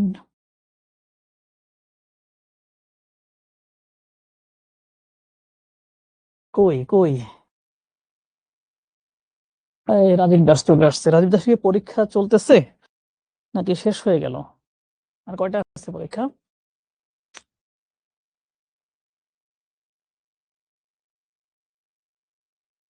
কই, আমরা নতুন প্রশ্ন শুরু করব। প্রশ্ন নাম্বার 5। আমরা মোটামুটি 45 মিনিটে কয়টা পড়ছি প্রশ্ন? 4টা প্রশ্ন পড়ছি। প্রথম 5-7 মিনিট তো আমরা কথাবার্তা বলতেই সময় চলে গেছে, সেই হিসেবে আমরা বলতে পারি 40 মিনিটে 4টা প্রশ্ন পড়ছি। আমাদের হাতে আর 30 মিনিট সময় আছে। এই 30 মিনিট সময়ের ভেতরে দেখি কয়টা প্রশ্ন পড়া যায়। অনেকগুলো প্রশ্ন আছে, সব পড়তে পারবো না। আজিজা রহমান বলছে কয়টা সিজন সেট করাবেন? মানে ক্লাস শেষ হওয়ার আগ পর্যন্ত যতগুলো করানো যায় আর কি। আছে মনে হয় 10টার মতো, বাট 10টা তো করাই শেষ করতে পারবো না মনে হচ্ছে, তার আগেই ক্লাসের সময় শেষ হয়ে যাবে। সো ক্লাসের সময় শেষ হওয়ার আগ পর্যন্ত যতগুলো পড়াইতে পারি সবগুলোই পড়াবো, ঠিক আছে? কই আর কই, পরীক্ষা চলতেছে, আরো 3টা পরীক্ষা রয়েছে রাজীব দাস। আচ্ছা ঠিক আছে, পরীক্ষা দিয়ে দাও, পরীক্ষা ভালো করো। আচ্ছা তোমাদের মানে এলাকায় কি শীতের পরিমাণ কি কমে গেছে? যারা যারা যারা যারা এলাকায় থাকতেছো, ঢাকায় কিন্তু শীত অনেকটাই কমে গেছে এখন। দুপুর দিকে রাস্তাঘাটে একদম শীত বস্ত্র ছাড়াও চলা যায়, এবং নর্মাল একটু হালকা মোটা টি শার্ট পরলেই হচ্ছে রাতেও চলাফেরা করা যাচ্ছে। তোমাদের কার কি অবস্থা বলো? এই যে সুমাইয়া আক্তারের কালকে থেকে এক্সাম, কাউসার বলছে কি শীত কমছে? শীতে কি পিঠাপুলি খাইছো? আমি তো এবার বাড়ি যেতে পারি নাই। আজিজা বলছে শীত কমে গেছে। আমি তো বাড়ি যাইতে পারি নাই, পা ভেঙে বসে আছি, তাই শীতের পিঠা খাওয়া মিস করেছি। তাসনিম যারা বলছে গরম বেশি, গরম লাগে। হ্যাঁ গরম লেগে গেছে। তোমরা পিঠা কেমন খাইলা? কোন পিঠা তোমার সবচেয়ে প্রিয়? দেখি নাম বলো তো একটু, 2-1 জন। একটা প্রিয় পিঠার নাম বলো। জামালপুরেও কমে গেছে, হ্যাঁ। আমাদের গ্রামে এখন আর শীত পড়ে না। মেহজাবিন, আচ্ছা আচ্ছা, বলো কার কি পিঠা পছন্দ? আহ মিষ্টির নাকি ভাপা পিঠা পছন্দ? আচ্ছা ঠিক আছে। রাজীবের পাটিসাপটা পছন্দ। সুমাইয়ার হচ্ছে খাইফুরি। খাইফুরি আবার কি এটা? তাসনিম যারা পাটিসাপটা পছন্দ, নকশি পিঠা সাফার পছন্দ, কাউসারের দুধ চিতই পছন্দ। বাহ। মেহজাবিনের পুলি পিঠা পছন্দ। পুলি পিঠা কিন্তু মজা আছে। ভাজা পুলি নাকি দুধ পুলি, কোনটা? কাউসার বলছে দুধ চিতই। আচ্ছা, আজিজা বলছে দুধ কুলি। দুধ কুলি না, ওটা দুধ পুলি। পুলি পিঠাকে দুধে হচ্ছে মিশানো হয়। মেহজাবিন বলছে তার ভাপা পিঠাও পছন্দ। নাইস। তেলের ভিতরে যে ভাজে পাকান পিঠা বলে বা তেলে পিঠা বলে, এটা কারো পছন্দ না? মেহজাবিনের দুইটাই পছন্দ। আচ্ছা আচ্ছা। চিতই, নর্মাল চিতই হচ্ছে ভাল লাগে নাকি দুধ চিতই বেশি ভাল লাগে? নর্মাল চিতই ধরো চিতই বানায় শুটকি ভর্তা দিয়ে বা কোনো একটা ভর্তা দিয়ে খাওয়া যায়, ওটাও কিন্তু অনেক মজা, তাই না? তবে হ্যাঁ, পাটিসাপটা পিঠাটা মজা আছে। আর পুলি পিঠার আমার কাছে ভাজা পুলিটা উম, আসলেই আমার এনে যতগুলো নাম বলছো না, সবগুলোই মজা লাগে আসলে। রাজীব বলছে মালপোয়া পছন্দ। আচ্ছা মালপোয়া, হ্যাঁ, কিন্তু মালপোয়া একটু তেল বেশি থাকে, তাই না? আপনার কোন পিঠা পছন্দ? আমি হচ্ছে ওই যে তেলের ভিতরে যে ভাজে, আমরা আমাদের এলাকায় ওটাকে তেলে পিঠা বলে, কোনো কোনো জায়গায় পাকান পিঠা বলে, অনেকটা মালপোয়ার মতো, মালপোয়াই ওটা বলতে পারো। তেলের পিঠা একদমই পছন্দ না আমার। মেহেদাবিন বলছে তো ওই মালপোয়া, ওইটা হচ্ছে পছন্দ, বাট কয়েক পিস খাইতে পারি, এর বেশি খাইতে পারি না। কিন্তু দেখলে মনে হয় যে খাই, এরকম একটা ভাব সাব। তবে পুলি পিঠাটা হচ্ছে একটু বেশি পছন্দ। পুলি পিঠার 2টা ভার্সন, ধরো ভাপা পুলি, সরি ভাপা পুলি বলতে কি বলে, ভাজা পুলি আর হচ্ছে দুধ পুলি, দুইটাই কিন্তু অনেক মজার। এই দুটো বেশি পছন্দ। আর ভালো মানের চিতই, ওইটা হচ্ছে শুটকি ভর্তা দিয়ে খাইতে খুব ভালো লাগে। আমি সব পিঠে খাইতে পারি। ওকে, ঠিক আছে, চলো। দাওয়াত দিছে, হ্যাঁ, মেহেজাবিন দাওয়াত দিছে, ঠিক আছে। মেহেজাবিন বাসার ঠিকানা ঠিকানা পাঠিয়ে দিও, হুট করে দেখবো তোমাদের বাসায় চলে গেছি। আমরা একটা প্রশ্ন করি, ঠিক আছে, আলোচনা করতে করতে যে যতগুলো পড়া যায়। এখানে দেখো দুইটা ভূমিরূপ দেয়া আছে। একটা হচ্ছে এই যে ক নাম্বার অশ্বক্ষুরাকৃতি হ্রদ, হ্যাঁ, অশ্বক্ষুরাকৃতি হ্রদের কথা বলা আছে। আচ্ছা আচ্ছা আচ্ছা, মেহেজাবিনের আম্মু পিঠা বানায় খাওয়াবে, ঠিক আছে। মাসকালায়ের রুটি, সুমাইয়া আক্তার, হ্যাঁ ওটা তো রুটির মধ্যে চলে গেছে যদিও। যাই হোক, অশ্বক্ষুরাকৃতি হ্রদ আছে, আরেকটা হচ্ছে উপত্যকা আছে, মানে নদীর যে উপত্যকা, ইউ আকৃতির উপত্যকা সেটা আছে। আমরা এখন দেখি যে প্রশ্নগুলো কি কি আসে। ক নম্বর প্রশ্ন হচ্ছে সমভূমি কাকে বলে? সমুদ্রপৃষ্ঠ থেকে অল্প উঁচু মৃদু ঢাল বিশিষ্ট। মৃদু ঢাল মানে কি জানো? এরকম খাড়া কিছু না, দেখে তোমার কাছে মনে হবে যে এটা সমতল, বাট কোন একদিকে হয়তো হালকা একটু নিচু, যেটা খালি চোখে বোঝা যায় না। তার মানে সমতল জায়গা, যে সমুদ্র পৃষ্ঠ থেকে সামান্য উঁচু সুবিস্তৃত ভূমিকে সমভূমি বলে। ঠিক আছে। খ নাম্বার, নদীর উৎপত্তি কিভাবে হয় ব্যাখ্যা করো। নদীর উৎপত্তি কেমনে হয়? পাহাড়ি অঞ্চলে, একদম সহজ ভাষায় যদি বলি, নদীর উৎপত্তির জন্য প্রয়োজন পর্যাপ্ত পানি সরবরাহ এবং ঢালু জায়গা। এটা কোথায় হয়?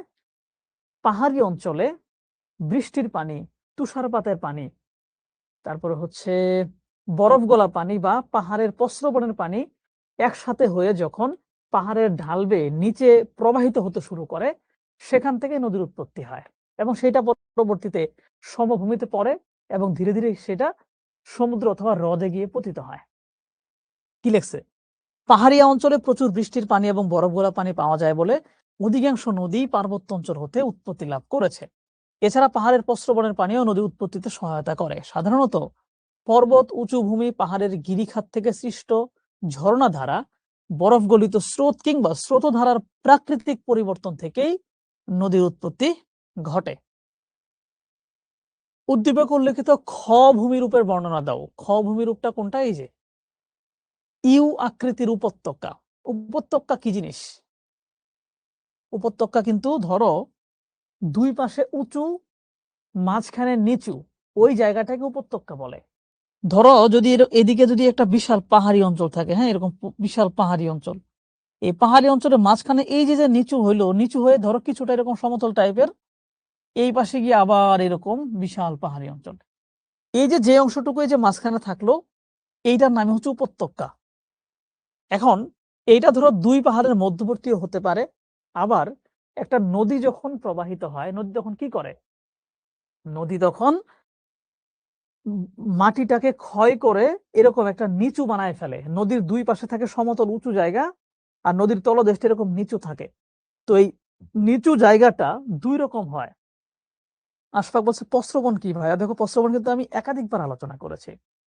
প্রস্রবণ হচ্ছে পাহাড় বা পর্বতের গায়ের ভেতর থেকে যে পানিটা বের হয়ে আসে, ওটা হচ্ছে প্রস্রবণ। বলতে পারো পানি গায়ের ভেতর থেকে কেমনে বের হয়? বের হয়, আমরা টিউবওয়েলে চাপ দিয়ে পানি বের করি না। এই পানিটা কোথায় থাকে? এই পানিটা থাকে হচ্ছে ভূগর্ভে থাকে। ভূগর্ভে হচ্ছে আমরা পাইপ দিয়ে টেনে পানিটা বের করি। তো মাটির নিচে এরকম পানি থাকে। এখন পর্বতের যেই শিলা, মাটি, এগুলো কি অনেক ভারী না? পাথরের খন্ডের মতো, কিন্তু এটা অনেক ভারী। সো ধরো এই জায়গায় একটা বিশাল বড় পর্বত, বিশাল বড় পর্বত, এই ভারী জিনিসটা মাটিতে অনেক চাপ প্রয়োগ করতেছে, কিন্তু এই চাপ প্রয়োগ করার ফলে এই যে মাটির নিচে যে পানি আছে এখানে জমা, এই চাপে এই পানিগুলো পাহাড়ের শিলার ভাঁজে ভাঁজে এরকম উপর উপর দিকে উঠে যায়। উঠে ওই শিলার ভাঁজে ভাঁজে এরকম পাহাড়ের কোন একটা চিপা দিয়ে পানিটা বের হয়ে আসে, চিপা দিয়ে কোথাও বের হয়ে আসে। এরকম অনেকগুলো বের হয়ে আসে, মিলিত হয়ে একটা পানির ধারা সৃষ্টি হয়। ওটার নাম হচ্ছে প্রস্রবণ। ওটার নাম হচ্ছে প্রস্রবণ।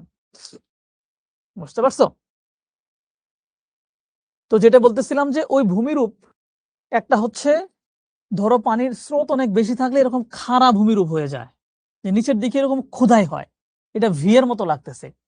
গতি কিছুটা কম থাকলে এই ক্ষয়টা এরকম ভাবে ইউ এর মতো হয়ে যায়, এটা হচ্ছে ইউ আকৃতির উপত্যকা বলে তখন। তার মানে নদী তার প্রবাহের সময়, বিশেষ করে নদী যখন সমভূমি অঞ্চলে প্রবাহিত হয়, তখন নদীর যেই ক্ষয় কাজ, এই ক্ষয় কাজের ফলে নদীর তলদেশে এরকম ইউ আকৃতির একটা উপত্যকা সৃষ্টি হয়, যেটার দুই পাশে উঁচু সমতল ভূমি থাকে এবং নিচে অঞ্চলে হচ্ছে এরকম ইউ আকৃতির একটা উপত্যকার সৃষ্টি হয়। এটাই হচ্ছে ইউ আকৃতির উপত্যকা। এটা কোথায় ঘটে? নদীর দ্বিতীয় পর্যায়ে ঘটে। আর প্রথম পর্যায়ে কিন্তু বেশিরভাগই হচ্ছে ভি আকৃতির উপত্যকা ঘটে। ঠিক আছে? এবং প্রথম পর্যায়ে অনেক ক্ষেত্রে ইউ আকৃতির হতে পারে যদি কোনো জায়গায় গতি তুলনামূলক কম থাকে। ওকে, ইউ আকৃতির উপত্যকা গেল। এই ব্যাপারগুলো আরো ভালো করে বোঝার জন্য বইয়ের ভিতরে দেখবা যে এই লাইনগুলো লেখা আছে, লিখে পড়ে রাখবা, আমি তো বললামই। ঘ নাম্বার, উদ্দীপকে উল্লেখিত ক ভূমিরূপের গঠন প্রক্রিয়া বিশ্লেষণ করে। এটা আমরা ইতিমধ্যে আলোচনা করে ফেলেছি। ক ভূমিরূপটা হচ্ছে অশ্বক্ষুরাকৃতি বা ঘোড়ার খুরের ন্যায় ভূমিরূপ। এটা হচ্ছে অশ্বক্ষুরাকৃতির হ্রদ।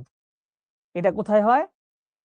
নদী যখন সমতল অঞ্চল দিয়ে প্রবাহিত হয় বা প্লাবন অঞ্চল দিয়ে প্রবাহিত হয়, তখন নদী অনেক এঁকে বেঁকে প্রবাহিত হয় এবং কোনো কোনো সময় বাঁকগুলো এত বেশি হয়ে যায় যে দুইটা বাঁক খুব কাছাকাছি চলে আসে এবং সেখানে আবার ক্ষয় হতে হতে কখনো নদী সোজা প্রবাহিত হয়ে একটা অংশ বিচ্ছিন্ন হয়ে যায়। সেই বিচ্ছিন্ন অংশটাই হচ্ছে অশ্বক্ষুরাকৃতির হ্রদ। আমরা একটু আগে এটা আলোচনা করেছিলাম, সো এটার বিস্তারিত আলোচনায় গেলাম না। পরের প্রশ্নটা দেখো। 1,47,570 বর্গ কিলোমিটার আয়তন বিশিষ্ট একটি দেশের ভূমিক্ষয়। এখন এই আয়তন কাদের আছে? আমাদেরই তো, তাই না? বাংলাদেশ। সো বাংলাদেশের আয়তন মানে বাংলাদেশের কথা বলা হচ্ছে। মিলন হোসেন সাতক্ষীরা থেকে জয়েন করেছে। ওকে, বলছে এই বাংলাদেশের ভূমিক্ষয় নিয়ে এখানে বুঝাইছে বাংলাদেশে কি পরিমাণ ভূমিক্ষয় হয়, এর ফলে ক্ষতি কেমন হয়, সেগুলো আলোচনা করতে হবে আমাদের। আর খ নাম্বারে বলছে মাত্রাহীন এ আকৃতির ভূমিরূপ। মাত্রাহীন এ, যে এ, এটা নিচ থেকে আমরা মাত্রাটুকু কেটে দেব, তাহলে এটা কি বদ্বীপ হয়ে গেল, ডেল্টা হয়ে গেল। সো ওইটা বলছে বদ্বীপের কথা আর এটা বলছে হচ্ছে বাংলাদেশের ভূমিক্ষয়ের কথা। এখান থেকে প্রশ্ন আসছে প্রথমে, বিচূর্ণী ভবন কাকে বলে? বিভিন্ন প্রাকৃতিক শক্তির মাধ্যমে যখন শিলা চূর্ণ বিচূর্ণ হয়ে যায় সেটাকেই বিচূর্ণী ভবন বলে। বিচূর্ণী ভবন বিভিন্ন প্রক্রিয়ায় ঘটতে পারে, তাই না? আমরা জানি, এত কিছু লিখতে হবে না, মনে করাই দিচ্ছি। যান্ত্রিক বিচূর্ণী ভবন হয়, রাসায়নিক বিচূর্ণী ভবন হয় এবং জৈব বিচূর্ণী ভবন হয়। খ নাম্বার বলছে নদী বলতে কি বোঝায়? চমৎকার একটা জিনিস আসছে। বলছে উচ্চ পার্বত্য এলাকায় হিমবাহ গলে নিম্ন ঢালে প্রবাহিত হয়ে হ্রদ বা সমুদ্রে, জানা ওইটা বা হবে, হ্যাঁ, হ্রদ বা সমুদ্রে পতিত হলে তাকে নদী বলে। দেখো, উচ্চ পার্বত্য অঞ্চলে বলছে হিমবাহ গলে, এই জায়গায় আমরা অনেক কিছু বলতে পারি। উচ্চ পার্বত্য অঞ্চলে বরফ, তুষার, হিমবাহ ইত্যাদি গলে নিম্ন ঢালে, মানে কি, পর্বতের যে ঢালটা এরকম নিচের দিকে চলে গেল খাড়া, ওই দিকে যখন প্রবাহিত হয়ে সমভূমিতে পড়ে, সেটা ধীরে ধীরে হ্রদ বা সমুদ্রে গিয়ে পতিত হয়, তখন তাকেই নদী বলে। নদী মূলত পার্বত্য এলাকায় ছোট ছোট পানির ধারা। ধরো আমরা যেই বিশাল বড় পদ্মা নদী আমাদের, হ্যাঁ, বিশাল বড় পদ্মা নদী আমরা দেখতেছি, এই পদ্মা নদীর তুমি যদি একেবারে উৎপত্তি স্থলে যাও, হিমালয়ে যাও, সেখানে গিয়ে দেখবা যে এরকম ছোট ছোট কিছু ধারা আসতেছে, যেগুলো তুমি হেঁটেই পার হতে পারবে, এরকম মনে হবে তোমার কাছে। এই ছোট ছোট ধারাগুলো জমায়েত হয়ে বড় এরকম বিশাল পদ্মা নদীর সৃষ্টি হয়েছে। আমি 2 মাস আগে, 2-3 মাস আগে যে নেপাল গেছিলাম, নেপাল তো হচ্ছে পুরোটাই হিমালয় রেঞ্জ। তো এখানে আমার একটা ভিডিও আছে, ভিডিওটা হয়তো তোমরা দেখে থাকলে জানো, ইতিমধ্যে ইউটিউবে আছে। ওইখানে আমরা দেখলাম কাঠমান্ডু থেকে যখন আমরা পোখরার দিকে যাচ্ছিলাম, তখন কাঠমান্ডু থেকে কিছুক্ষণ যাওয়ার পর চন্দ্রগিরি নামে হচ্ছে একটা বিশাল, মানে পার্বত্য অঞ্চল আছে, যেটার উচ্চতা প্রায় 3,000 মিটারের উপরে, সরি 3,000 না, 5,000 মিটারের কাছাকাছি, সরি মিটার কেন বলতেছি, 5,000 ফুটের কাছাকাছি, যেটা মিটার হিসেবে বর্ণনা করলে প্রায় 2200-2300 মিটারের মতো, অনেক উঁচু। বাংলাদেশের হাইয়েস্ট কত উচ্চতা? 1200 মিটার, আর ওটা হচ্ছে 2200 মিটার। তো ওই পার্বত্য অঞ্চলেই বা ওইখান থেকে দূরে হচ্ছে তোমার ইও দেখা যায়, অন্নপূর্ণা রেঞ্জের পর্বতগুলো দেখা যায়, যেখানে হচ্ছে বরফ জমে আছে। ওইটা যখন আমরা ক্রস করলাম, ক্রস করার পরে পাশে দেখতে পেলাম যে ওই যে বিভিন্ন পাহাড়ের চিপাচাপি দিয়ে ছোট ছোট পানির ধারাগুলো আসতেছে, ছোট ছোট পানির ধারা, যে 2 পাহাড়ের চিপা দিয়ে একটা ছোট্ট পানির ধারা, একটা ঝর্ণার মতো। এবং এরকম অসংখ্য ঝর্ণা একটু পরপর নানান জায়গায় দেখতে পেলাম। তো এই ঝর্ণাগুলোর পানি জমা হইতে থাকে। এই পানিগুলো জমা হয়ে হয়ে একটা জায়গায় জমা হয়ে একটু পানির স্রোতটা একটু বড় হয়ে যায়। ওই স্রোতটা আরো সামনে আগায় গিয়ে আরেকটু বড় হয়। এবং এইভাবে আমরা যখন ধরো কাঠমান্ডু এবং পোখারার মাঝামাঝি একটা জায়গায় গিয়ে আমরা একটু সমতল ভূমির দিকে চলে গেছিলাম, মানে পাহাড়ি অঞ্চলের তুলনায় একটু নিচু জায়গা। ওইখানে গিয়ে দেখলাম নদীটা অনেক প্রশস্ত হয়ে গেছে। বুঝতে পারছো? তার মানে যেখানে নদীর উৎপত্তি সেইখানে তোমার কাছে মনে হবে ছোট ছোট পানির ধারা, কিন্তু এই ছোট ছোট পানির ধারাগুলো একসাথে মিলেই বড় নদীর সৃষ্টি হয়।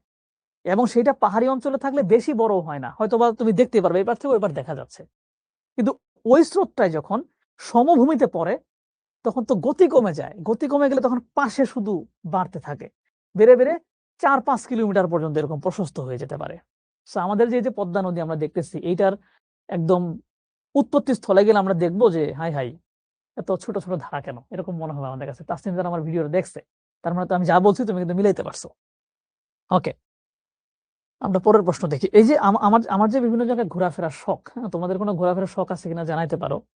আমার যে বিভিন্ন জায়গায় ঘুরে দেখার শখ, এই ঘুরে দেখার শখের ভিতরে এগুলো একটা কারণ যে আমি প্রত্যক্ষভাবে অনেক কিছু নিজে দেখতে চাই। যে একটা নদী কোত্থেকে উৎপত্তি হয়েছে এটা দেখতে আমার খুব ভালো লাগবে। আমি তো নদী নিয়ে বেশ পড়াশোনা করছি। এবং আমি এই জন্য কি করি জানো, গুগল ম্যাপ আছে না, গুগল ম্যাপ বা গুগল আর্থ নামে একটা অ্যাপ আছে। এখানে স্যাটেলাইট ভিউ দেখা যায়। ধরো স্যাটেলাইট ভিউয়ে আমি একটা নদী দেখতে শুরু করলাম জুম করে, যে এই যে নদী প্রবাহিত হচ্ছে, এই নদী কোথা থেকে আসছে আমি ধীরে ধীরে ওইদিকে আগাইতে থাকি ম্যাপ জুম করতে করতে। ধরো আমাদের তিস্তা নদী নিয়ে হচ্ছে যখন আমি একটা ভিডিও করছিলাম, তখন হচ্ছে তিস্তা নদীর এরকম ম্যাপ জুম করে করে করে করে দেখতে দেখতে দেখলাম যে তিস্তা নদী একেবারে সিকিমের পার্বত্য অঞ্চলে গিয়ে এরকম একাধিক ভাগে মোটামুটি বিভক্ত হয়ে গেল। এবং পাহাড়ের উপরে এরকম একটা বিশাল বড় লেকের মতো জায়গা আছে, যেখানে বিভিন্ন পাহাড় থেকে পানি এসে জমা হয় এবং ওই লেকের সাইড থেকে একটা স্রোত ধারা বেরোয় আসছে। এরকম আরেকটা জায়গা থেকে বেরোয় এসে মিলিত হয়ে তিস্তা নদীর উৎপত্তি হয়ে গেছে। তো এটা হচ্ছে আমি ওই ইয়ের মধ্যে দেখে ফেললাম। বুঝতে পারছো? তো এগুলো দেখা খুব ভালো লাগে আমার, যাই এত যে এই জিনিসগুলো সবসময় বইয়ে পড়ি, এগুলো বাস্তবে দেখলে কেমন লাগবে।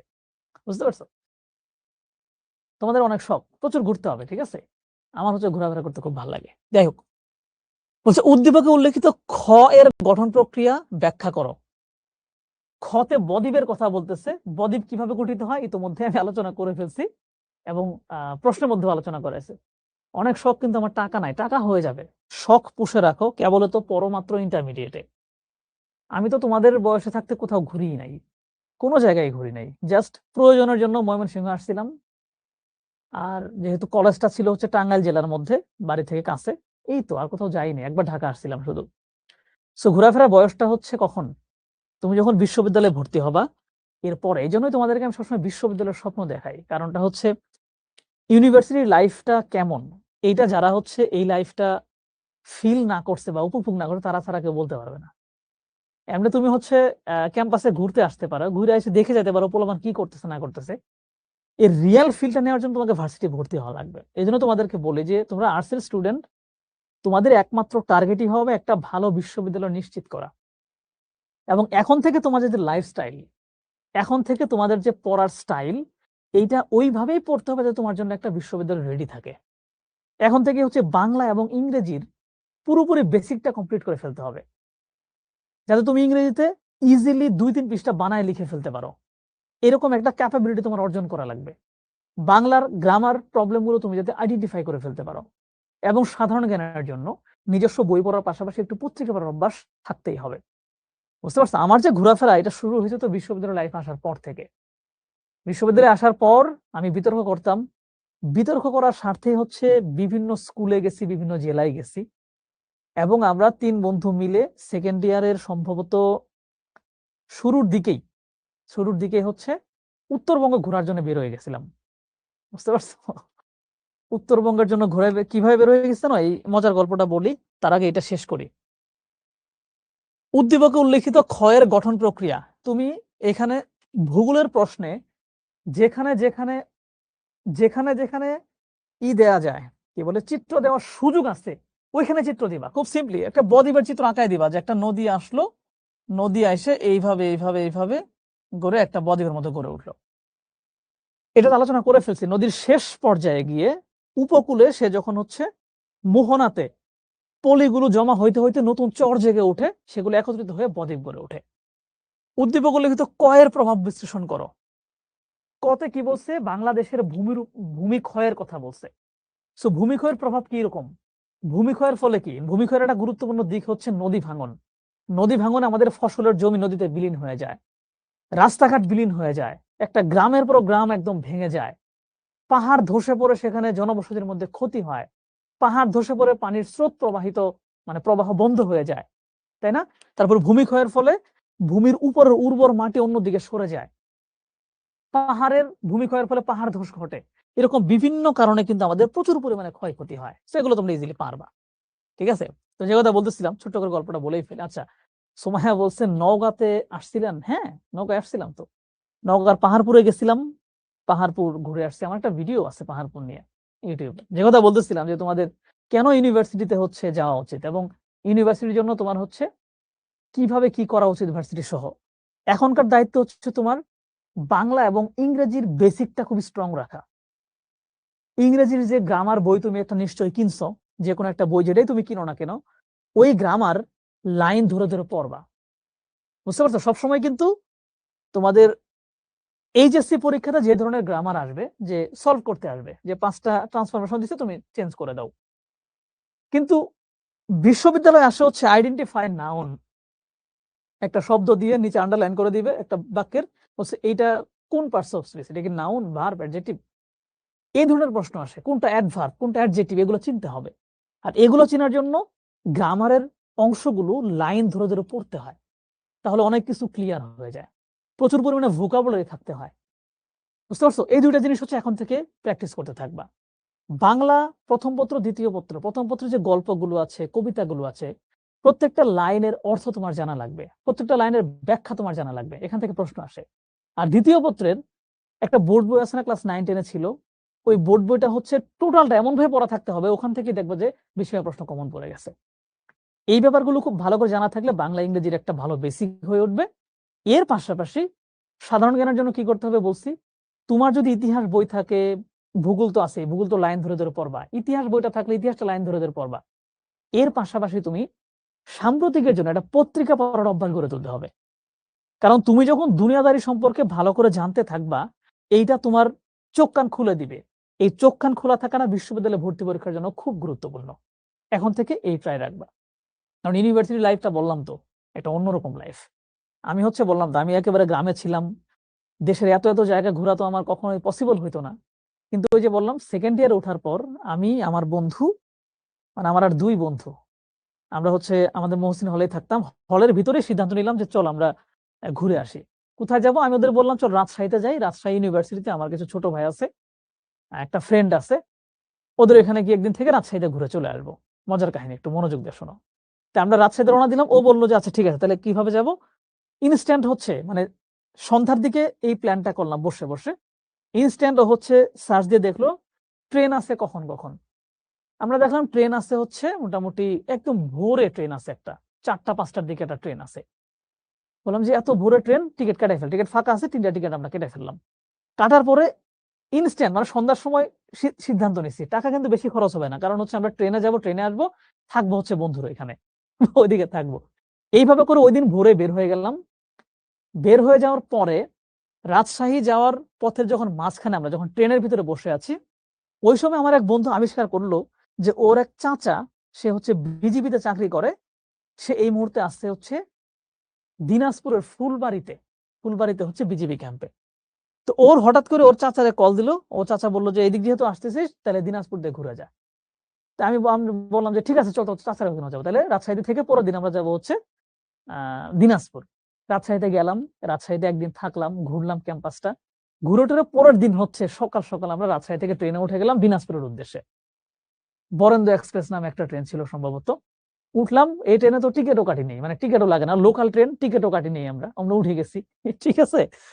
তো উঠে যাওয়ার পরে আমাদের এই ট্রেন নিয়ে গেল হচ্ছে একদম দিনাজপুর ফুলবাড়িতে। ফুলবাড়িতে নামলাম, নামার পরে ওই বন্ধু চাচার বাসায় গিয়ে উঠছি। চাচার বাসায় তো ব্যাপক আয়োজন, আমাদেরকে অনেক আদর করছে, খাইছি, আমরা 2-3 দিন ছিলাম। দিনাজপুরের এদিক সেদিক ঘুরলাম। ঘোরার পরে আমরা ফেসবুকে ছবি আপলোড দিছি। ছবি আপলোড দিয়ে আমাদের এক বন্ধু, ওর বাড়ি হচ্ছে নীলফামারীতে, ক্যাম্পাসের বন্ধু, ও এখন হচ্ছে সরকারি চাকরি করে। তো ও আমাদের ছবি দেখে আমাদের কল দিছে, কিরে তোরা তো দিনাজপুর চলে আসছিস, তাহলে আমিও তো বাড়িতেই আছি, তাহলে নীলফামারী দিয়ে একটু ঘুরে যায়। আমরা বলছি নাইস, নীলফামারীতে যাওয়া যায়। পরের দিন হচ্ছে আমরা গেলাম নীলফামারী। ওই দিনাজপুর থেকে ট্রেনে উঠে নীলফামারী ট্রেনে উঠছি, চিলাহাটিতে নামছি। নামার পরে হচ্ছে ওইখান থেকে ও বলে দিছে এইভাবে গাড়িতে উঠ, আমাদের বাড়ি চলে আয়। ওর বাড়ি হচ্ছে ডিমলা, নীলফামারী ডিমলা উপজেলাতে। ডিমলায় চলে গেছি, ওর সাথে হচ্ছে ওই অঞ্চলটা ঘুরছি। ও আমাদের হচ্ছে বাইকে করে ওর আরো কিছু বন্ধুর সাথে নিয়ে তিস্তা ব্যারেজ আছে না, একেবারে লালমনিরহাট সীমান্তে, ওই তিস্তা ব্যারেজে নিয়ে ওটা পার করে লালমনিরহাট নিয়ে চলে গেছে, মানে আরেকটা জেলা কাভার হয়ে গেছে। ওইখান দিয়ে ঘুরে টুরে ওদের বাসায় আবার আসছি, রাতে খাওয়া দাওয়া করে পরের দিন সকালে আমরা আবার চলে আসছি হচ্ছে দিনাজপুরে। দিনাজপুরে এসে দিনাজপুর থেকে ট্রেনে উঠছি যে এবার আমরা হচ্ছে বাসায় চলে আসবো। তো দিনাজপুর থেকে ট্রেনে উঠে যখন আমরা রওনা দিছি, তখন ঢাকা থেকে আমার খুব কাছের একটা বড় ভাই, সে কাছের বড় ভাই কল দিয়ে বলতেছে এখন তোমরা কোথায় আছো, মানে আমাদের 3 জনেরই খুব কাছের বড় ভাই। ও এর মধ্যে ওই যে যেই ছেলেটার চাচা ছিল, ও আর আসে না আমাদের সাথে, বলছে চাচা ওখানে আরো কদিন থাকবে। আমি বলছি তুই তাহলে থাক, আমরা বাকি 2 জন হচ্ছে আমরা চলে আসতেছি। পরে হচ্ছে এই বড় ভাই কল দিয়ে বলছে যে তোমাদের এখন কোথায় আছো, আমরা বললাম যে এই যে আমরা ট্রেনে উঠতেছি, এখন হচ্ছে ট্রেন ছাড়বে, ট্রেন তো ঢাকায় যেয়ে পৌঁছাবে হচ্ছে রাতে। বলছে ঠিক আছে, তাহলে হচ্ছে ট্রেন থেকে ঢাকায় নামার দরকার নাই, তুমি হচ্ছে টাঙ্গাইল নামো, আমি টাঙ্গাইলে আসতেছি, একটু টাঙ্গাইল ঘুরতে হবে। আমরা বড় হচ্ছে ঢাকায় আর গেলাম না, আমি টাঙ্গাইল নেমে গেলাম। বাট আরেকটা বন্ধু ছিল, একটু কাজ ছিল, ও ঢাকায় চলে গেল। আমি টাঙ্গাইল স্টেশনে অপেক্ষা করতেছি। ভাই হচ্ছে আরেকটা ট্রেনে ঢাকা থেকে টাঙ্গাইল আসলো, আমরা সন্ধ্যার পর আমাদের দেখা হইলো। দেখা হওয়ার পরে আমরা টাঙ্গাইলে হচ্ছে পরিচিত যারা যারা ছিল ওইখানে হচ্ছে ঘোরাফেরা করলাম। ঘোরাফেরা করে টাঙ্গাইল থেকে আমরা পরের দিন চলে গেলাম জামালপুর, মানে আমার এলাকায় চলে গেলাম তখন, ঠিক আছে। জামালপুর গিয়ে জামালপুরে ভাইরে বললাম আপনাদের আমি সার কারখানা দেখাই চলেন। সার কারখানা দেখাইলাম, দেখায় হচ্ছে মধ্যরাতে ভাইকে হচ্ছে এলাকা ঘুরায় ওইখান থেকে ময়মনসিংহ হয়ে ঢাকায় ব্যাক করলাম। প্রায় 9-10 দিন একেবারে ভবঘুরের মতো বের হয়ে এই পুরো একটা ট্যুর দিয়ে আবার ঢাকায় পৌঁছে গেছি। এইটা টোটালি পসিবল হয়েছিল, আমি ইউনিভার্সিটির স্টুডেন্ট ছিলাম, সব জায়গায় কোনো বন্ধু বান্ধব আছে, পরিচিত লোক আছে, দ্যাটস ওয়াই। বুঝতে পারছো? তো এই যে এইরকম টাইপের ট্যুর আসলে তুমি কখনো ইউনিভার্সিটি লাইফে না থাকলে না দিতে পারবে না। একের ভিতরে সব, তাই না? তো তোমরাও হচ্ছে এরকম লাইফটা লিড করো। এরপর হচ্ছে ধরো বিতর্ক করার জন্য আমি অনেক জায়গায় গেছি, যশোর গেছি, তারপরে হচ্ছে রাজশাহীতে অনেকবার গেছি, রংপুরে গেছি। তো এসব বিতর্কের জায়গা, সিলেটে গেছি। এরপরে তো সিলেটেও ঘুরতে গেছিলাম এরকম 3 জনে মিলে, এরকম উড়াধুরা। ট্রেনের টিকিট টিকিট কিছুই ছিল না, অমনি ঘুরতে চলে গেছিলাম। পরে আসার সময় টিকিট কেটে আসছে, কারণ টিকিট ছাড়া জার্নি করা অনেক কষ্টের, দাঁড়ায় থাকা খুব মুশকিল হয়ে যায়। এখানে চলে আসছে। এই হচ্ছে অবস্থা, ঠিক আছে। চলো অনেক গল্প করে ফেলছি। ভিতরে স্বপ্ন রাখো যে তোমরা হচ্ছে এরকম একটা সুন্দর লাইফ লিড করবা, কারণ ইউনিভার্সিটি লাইফটা খুবই মজার, সত্যি কথা বলতে। কারণ সারা দেশে একটা নেটওয়ার্ক তৈরি হয়, এই নেটওয়ার্ক কাজে লাগায় বিভিন্ন দিকে যাওয়া যায়। এই যে এখনো যে বিভিন্ন জায়গায় যাই, বিভিন্ন জায়গায় পরিচিত লোকজন থাকেই। বুঝতে পারছো? ও এরপর ওই যে নওগাঁর কথা যে বললা, প্রথমে নওগাঁ গেছিলাম কিভাবে জানো? প্রথমে গেছি জয়পুরহাট, জয়পুরহাট থেকে নওগাঁ গেছি, নওগাঁ থেকে বগুড়া গেছি, বগুড়া থেকে ঢাকায় আসছি। মানে যখন যাই 3-4টা করে জেলা ঘুরে চলে আসতাম। ও সময় তো শেষ হয়ে গেছে, তাহলে কি আর পড়াবো? এটা শেষ করে, কারণ এতক্ষণ যা যা পড়ছি না, এই প্রশ্নগুলি বারবার ঘুরে ফিরে আসছে। বুঝতে পারছো? কারণ ওই দেখো বারবারই হচ্ছে তোমার যে ভূমিকম্প আসছে, বারবারই হচ্ছে নদীর ক্ষয় কাজ, নদীর পর্যায়গুলো আসছে। তো তোমরা যদি বলো তাহলে আর 3টা প্রশ্ন আছে, 2-1টা দেখানোর ট্রাই করব, আর যদি না বলো তাহলে এটা দেখাই শেষ করে দেব। এখানে শিলা চূর্ণ বিচূর্ণ সংগঠনকারী, মানে বিচূর্ণী ভবন কিভাবে ঘটে। একটাতে বলছে বরফ গলা পানির দ্বারা গঠিত হয়, আর এটাতে বলছে বিভিন্ন প্রাণী উদ্ভিদ কার্য ইত্যাদি সম্পন্ন করে।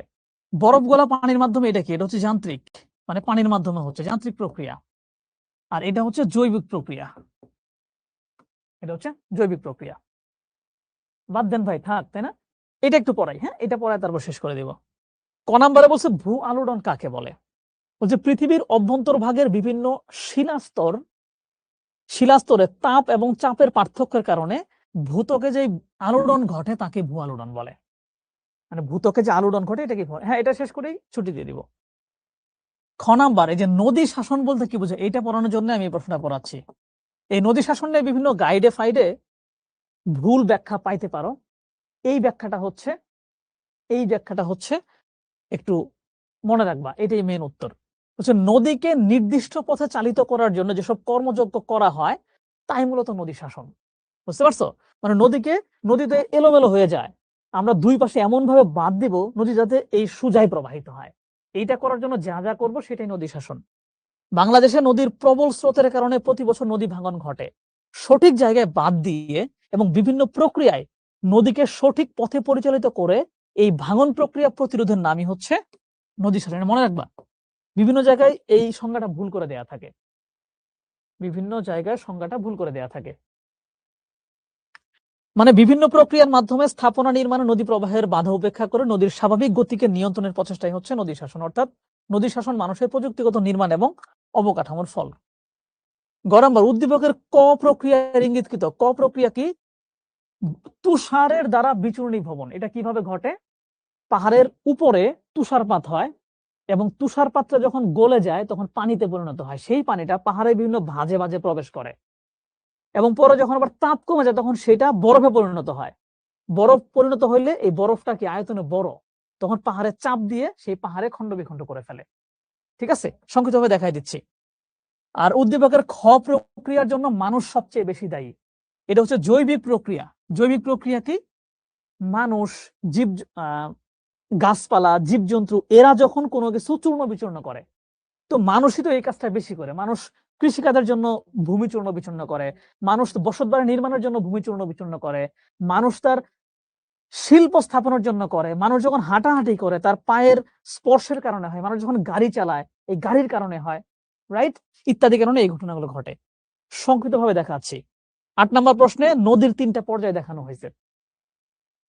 ক নাম্বার বলছে দুয়াব কাকে বলে? দুয়াব হচ্ছে দুই নদীর মধ্যবর্তী অংশটাকে বলা হয় দুয়াব। সংক্ষিপ্তভাবে দেখাচ্ছি। বাংলাদেশের অধিকাংশ ভূমি নদীবাহিত পলি দ্বারা গঠিত, ব্যাখ্যা করো। কারণ বাংলাদেশ হচ্ছে মোটামুটি একটা নিচু অঞ্চল, বাংলাদেশের উত্তরে পাহাড়ি অঞ্চল আছে, ওই পাহাড়ি অঞ্চল থেকে অসংখ্য নদী প্রবাহিত হয়েছে। এর প্রত্যেকটা নদী বর্ষাকালে প্লাবিত হয়ে তার আশেপাশের অঞ্চলে পলি জমা করতে করতে ভূমি গঠন করে ফেলে। দ্যাটস ওয়াই বাংলাদেশের পুরো জায়গাটাই বলা যায় নদীবাহিত পলি দ্বারা গঠিত। গ নাম্বার উদ্দীপক ইঙ্গিতকৃত প্রথম অবস্থার বর্ণনা করো। প্রথম অবস্থা হচ্ছে নদীর প্রথম পর্যায়ে, এটা একবার আলোচনা করে ফেলছি, এখন আর করতেছি না। আর ইংরেজিতে দ্বিতীয় এবং তৃতীয় অবস্থার পার্থক্য বিশ্লেষণ করো। দ্বিতীয়টা হচ্ছে সমভূমি অঞ্চলের, আর তৃতীয়টা হচ্ছে নিম্ন একেবারে সমুদ্রের কূলে। সো দ্বিতীয়টাতে হচ্ছে পার্শ্ব ক্ষয় বেশি হয়, সঞ্চয় কাজ শুরু হয়ে যায়। আর তৃতীয়টাতে সঞ্চয় সবচেয়ে বেশি, বদ্বীপ গড়ে ওঠে। তারপরে হচ্ছে দ্বিতীয় পর্যায়ে যাওয়ার সময় অশ্বক্ষুরাকৃতি হ্রদ তৈরি হয়। আর তৃতীয়টাতে হচ্ছে বিভিন্ন চর জেগে ওঠে, নদীর গতি একদমই কমে যায়। ওকে, লাস্ট ওয়ান। 2008 সালে 22 ডিসেম্বর ইন্দোনেশিয়া জাভার সমুদ্র উপকূলবর্তী অঞ্চলে একটি প্রাকৃতিক দুর্যোগ আঘাত হানে। তার মানে সমুদ্র উপকূলে আঘাত হানে মানে এটা হচ্ছে সুনামির কথা বলা হচ্ছে। এতে এলাকাটি প্লাবিত হয়ে অসংখ্য লোকের প্রাণহানি সহ ধ্বংসস্তূপে পরিণত হয়। সুনামি আঘাত হানে প্রচুর ক্ষতি হয়েছে। ক নম্বরে বলছে আগ্নেয়গিরি কি? আগ্নেয়গিরি কি? ভূ অভ্যন্তর থেকে গলিত লাভা বের হয়ে এসে স্তূপে স্তূপে জমা হয়ে যে পর্বত গড়ে ওঠে এটাকে বলা হয় আগ্নেয়গিরি। খ নাম্বার ভূপৃষ্ঠের ধীর পরিবর্তনকারী শক্তি ব্যাখ্যা করো। ধীর পরিবর্তন কি? বিচূর্ণী ভবন, ক্ষয়ী ভবন, সঞ্চয়, নগ্নি ভবন, সঞ্চয়, এর ফলে ক্রমান্বয়ে যে ভূমির একটা পরিবর্তন হয় এটাই হচ্ছে ধীর পরিবর্তন। উদ্দীপকের ইঙ্গিতকৃত প্রাকৃতিক দুর্যোগের সৃষ্টির কারণ ব্যাখ্যা করো। সুনামি কেন সৃষ্টি হয়? সমুদ্রের তলদেশে ভূমিকম্প এবং আগ্নেয়গিরির ফলে সুনামির সৃষ্টি হয়। শেষ। ঘ নাম্বার উদ্দীপকের ইঙ্গিতকৃত দুর্যোগটি পরিবেশগত প্রভাব বিশ্লেষণ করো। পরিবেশগত প্রভাব তো অসংখ্য, মানে মারাত্মক জিনিস, একেবারে এলাকা ধ্বংস করে ফেলে। জলোচ্ছ্বাসের ফলে পানি যখন লোকালয়ে প্রবেশ করে তখন লোকালয় লবণাক্ত হয়ে যায়, তাই না? খাবার পানি নষ্ট হয়, কৃষি জমি নষ্ট হয়, তারপর লবণাক্ত পানির ফলে জমির উর্বরতা নষ্ট হয়ে যায়, ফলে পরিবেশগত একটা বড় ধরনের ক্ষতির মধ্যে আমরা পড়ে যাই। নদী দ্বারা সৃষ্ট ভূমিরূপের কথা বলছে, এটা বলছে ভিউ উপত্যকা, এরকম বদ্বীপ শেষ পর্যায়ে, আর বর্তুলাকার গর্ত মানে নদীর তলদেশে ছোট ছোট গর্ত সৃষ্টি হওয়া, রাইট? ক নাম্বার বলছে নদীর সোপান কাকে বলে? নদীর সোপান হচ্ছে নদী পলি ফেলতে ফেলতে তার দুই পাশে এরকম ঢেউয়ের মতো বা সিঁড়ির মতো যে ভূমিরূপ সৃষ্টি করে সেটা হচ্ছে নদীর সোপান। পাদদেশীয় পলল সমভূমি কিভাবে সৃষ্টি হয়? পর্বতের পাদদেশে নদীর মাধ্যমে প্রবাহিত পলি জমা হয়ে হয়ে যে সমভূমিটা গড়ে ওঠে এটাই হচ্ছে পাদদেশীয় পলল সমভূমি। পাদদেশ মানে হচ্ছে পর্বত যেখানে শেষ হইলো ওই জায়গাটাই হচ্ছে পাদদেশ, মানে পর্বতের পায়ের কাছের ভূমি। ঠিক আছে, উদ্দীপকের ক ভূমিরূপটি চিত্র সহ ব্যাখ্যা করো। ক ভূমিরূপ হচ্ছে ভি, ভি উপত্যকা। এটা কি হয়, নদী যখন পার্বত্য অঞ্চলে চলতে থাকে তখন গতি অনেক বেশি থাকে। এই বেশি গতির ফলে নদীর তলদেশে বেশি ক্ষয় হয়, ফলে একটা ভি আকৃতির একটা ভূমির উপর সৃষ্টি হয়। এটা হচ্ছে চিত্র আকারে দেখাইতে হবে জাস্ট।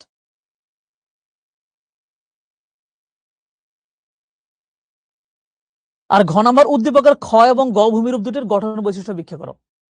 খ হচ্ছে বদ্বীপ আর গ হচ্ছে বর্তুলাকার গর্ত। বদ্বীপটা কোথায় হয়, নদীর একদম শেষ পর্যায়ে, আর বর্তুলাকার গর্ত হয় নদীর তলদেশে। ঠিক আছে, বদ্বীপে কি হয়, বদ্বীপে হচ্ছে পলি জমতে জমতে নতুন ভূমির উপর সৃষ্টি হয়। আর বর্তুলাকার গর্তে কি হয়, নদীর স্রোতের কারণে তলদেশ বিভিন্ন জায়গা ক্ষয় হয়ে হয়ে এরকম গর্তের সৃষ্টি হয়। এইভাবে হচ্ছে আমরা এই ব্যাখ্যাগুলো করতে পারি। ঠিক আছে, বহুত তাড়াতাড়ি করে পড়াই ফেলছি, এগুলো তোমরা এমনিতে পড়লে পারতাম। ঠিক আছে, থ্যাংক ইউ সো মাচ। আমরা নতুন আরেকটা অধ্যায় শেষ করে ফেললাম। এই অধ্যায়ের উপরে এখন এক্সাম গুলো দাও, এবং তার চেয়ে বড় কথা নিজেরা অধ্যায়টা হচ্ছে খুব ভালো করে পড়ে ফেলো। ঠিক আছে, আপনার ইউটিউবে একটা ভিডিও চাই ইউনিভার্সিটি চান্স পাওয়া নিয়ে, স্টেপ বাই স্টেপ গাইড। না, আমার ইউটিউবটা আসলে এই টাইপের না। শিখো ইউটিউব চ্যানেলে আমরা এরকম একটা ভিডিও দেবো না, যে বিশ্ববিদ্যালয়ের চান্সের জন্য তোমার এখন থেকেই কি কি বিষয় হচ্ছে মাথায় রাখতে হবে। ঠিক আছে, পাওয়া যাবে ইনশাল্লাহ। Thank you so much, by.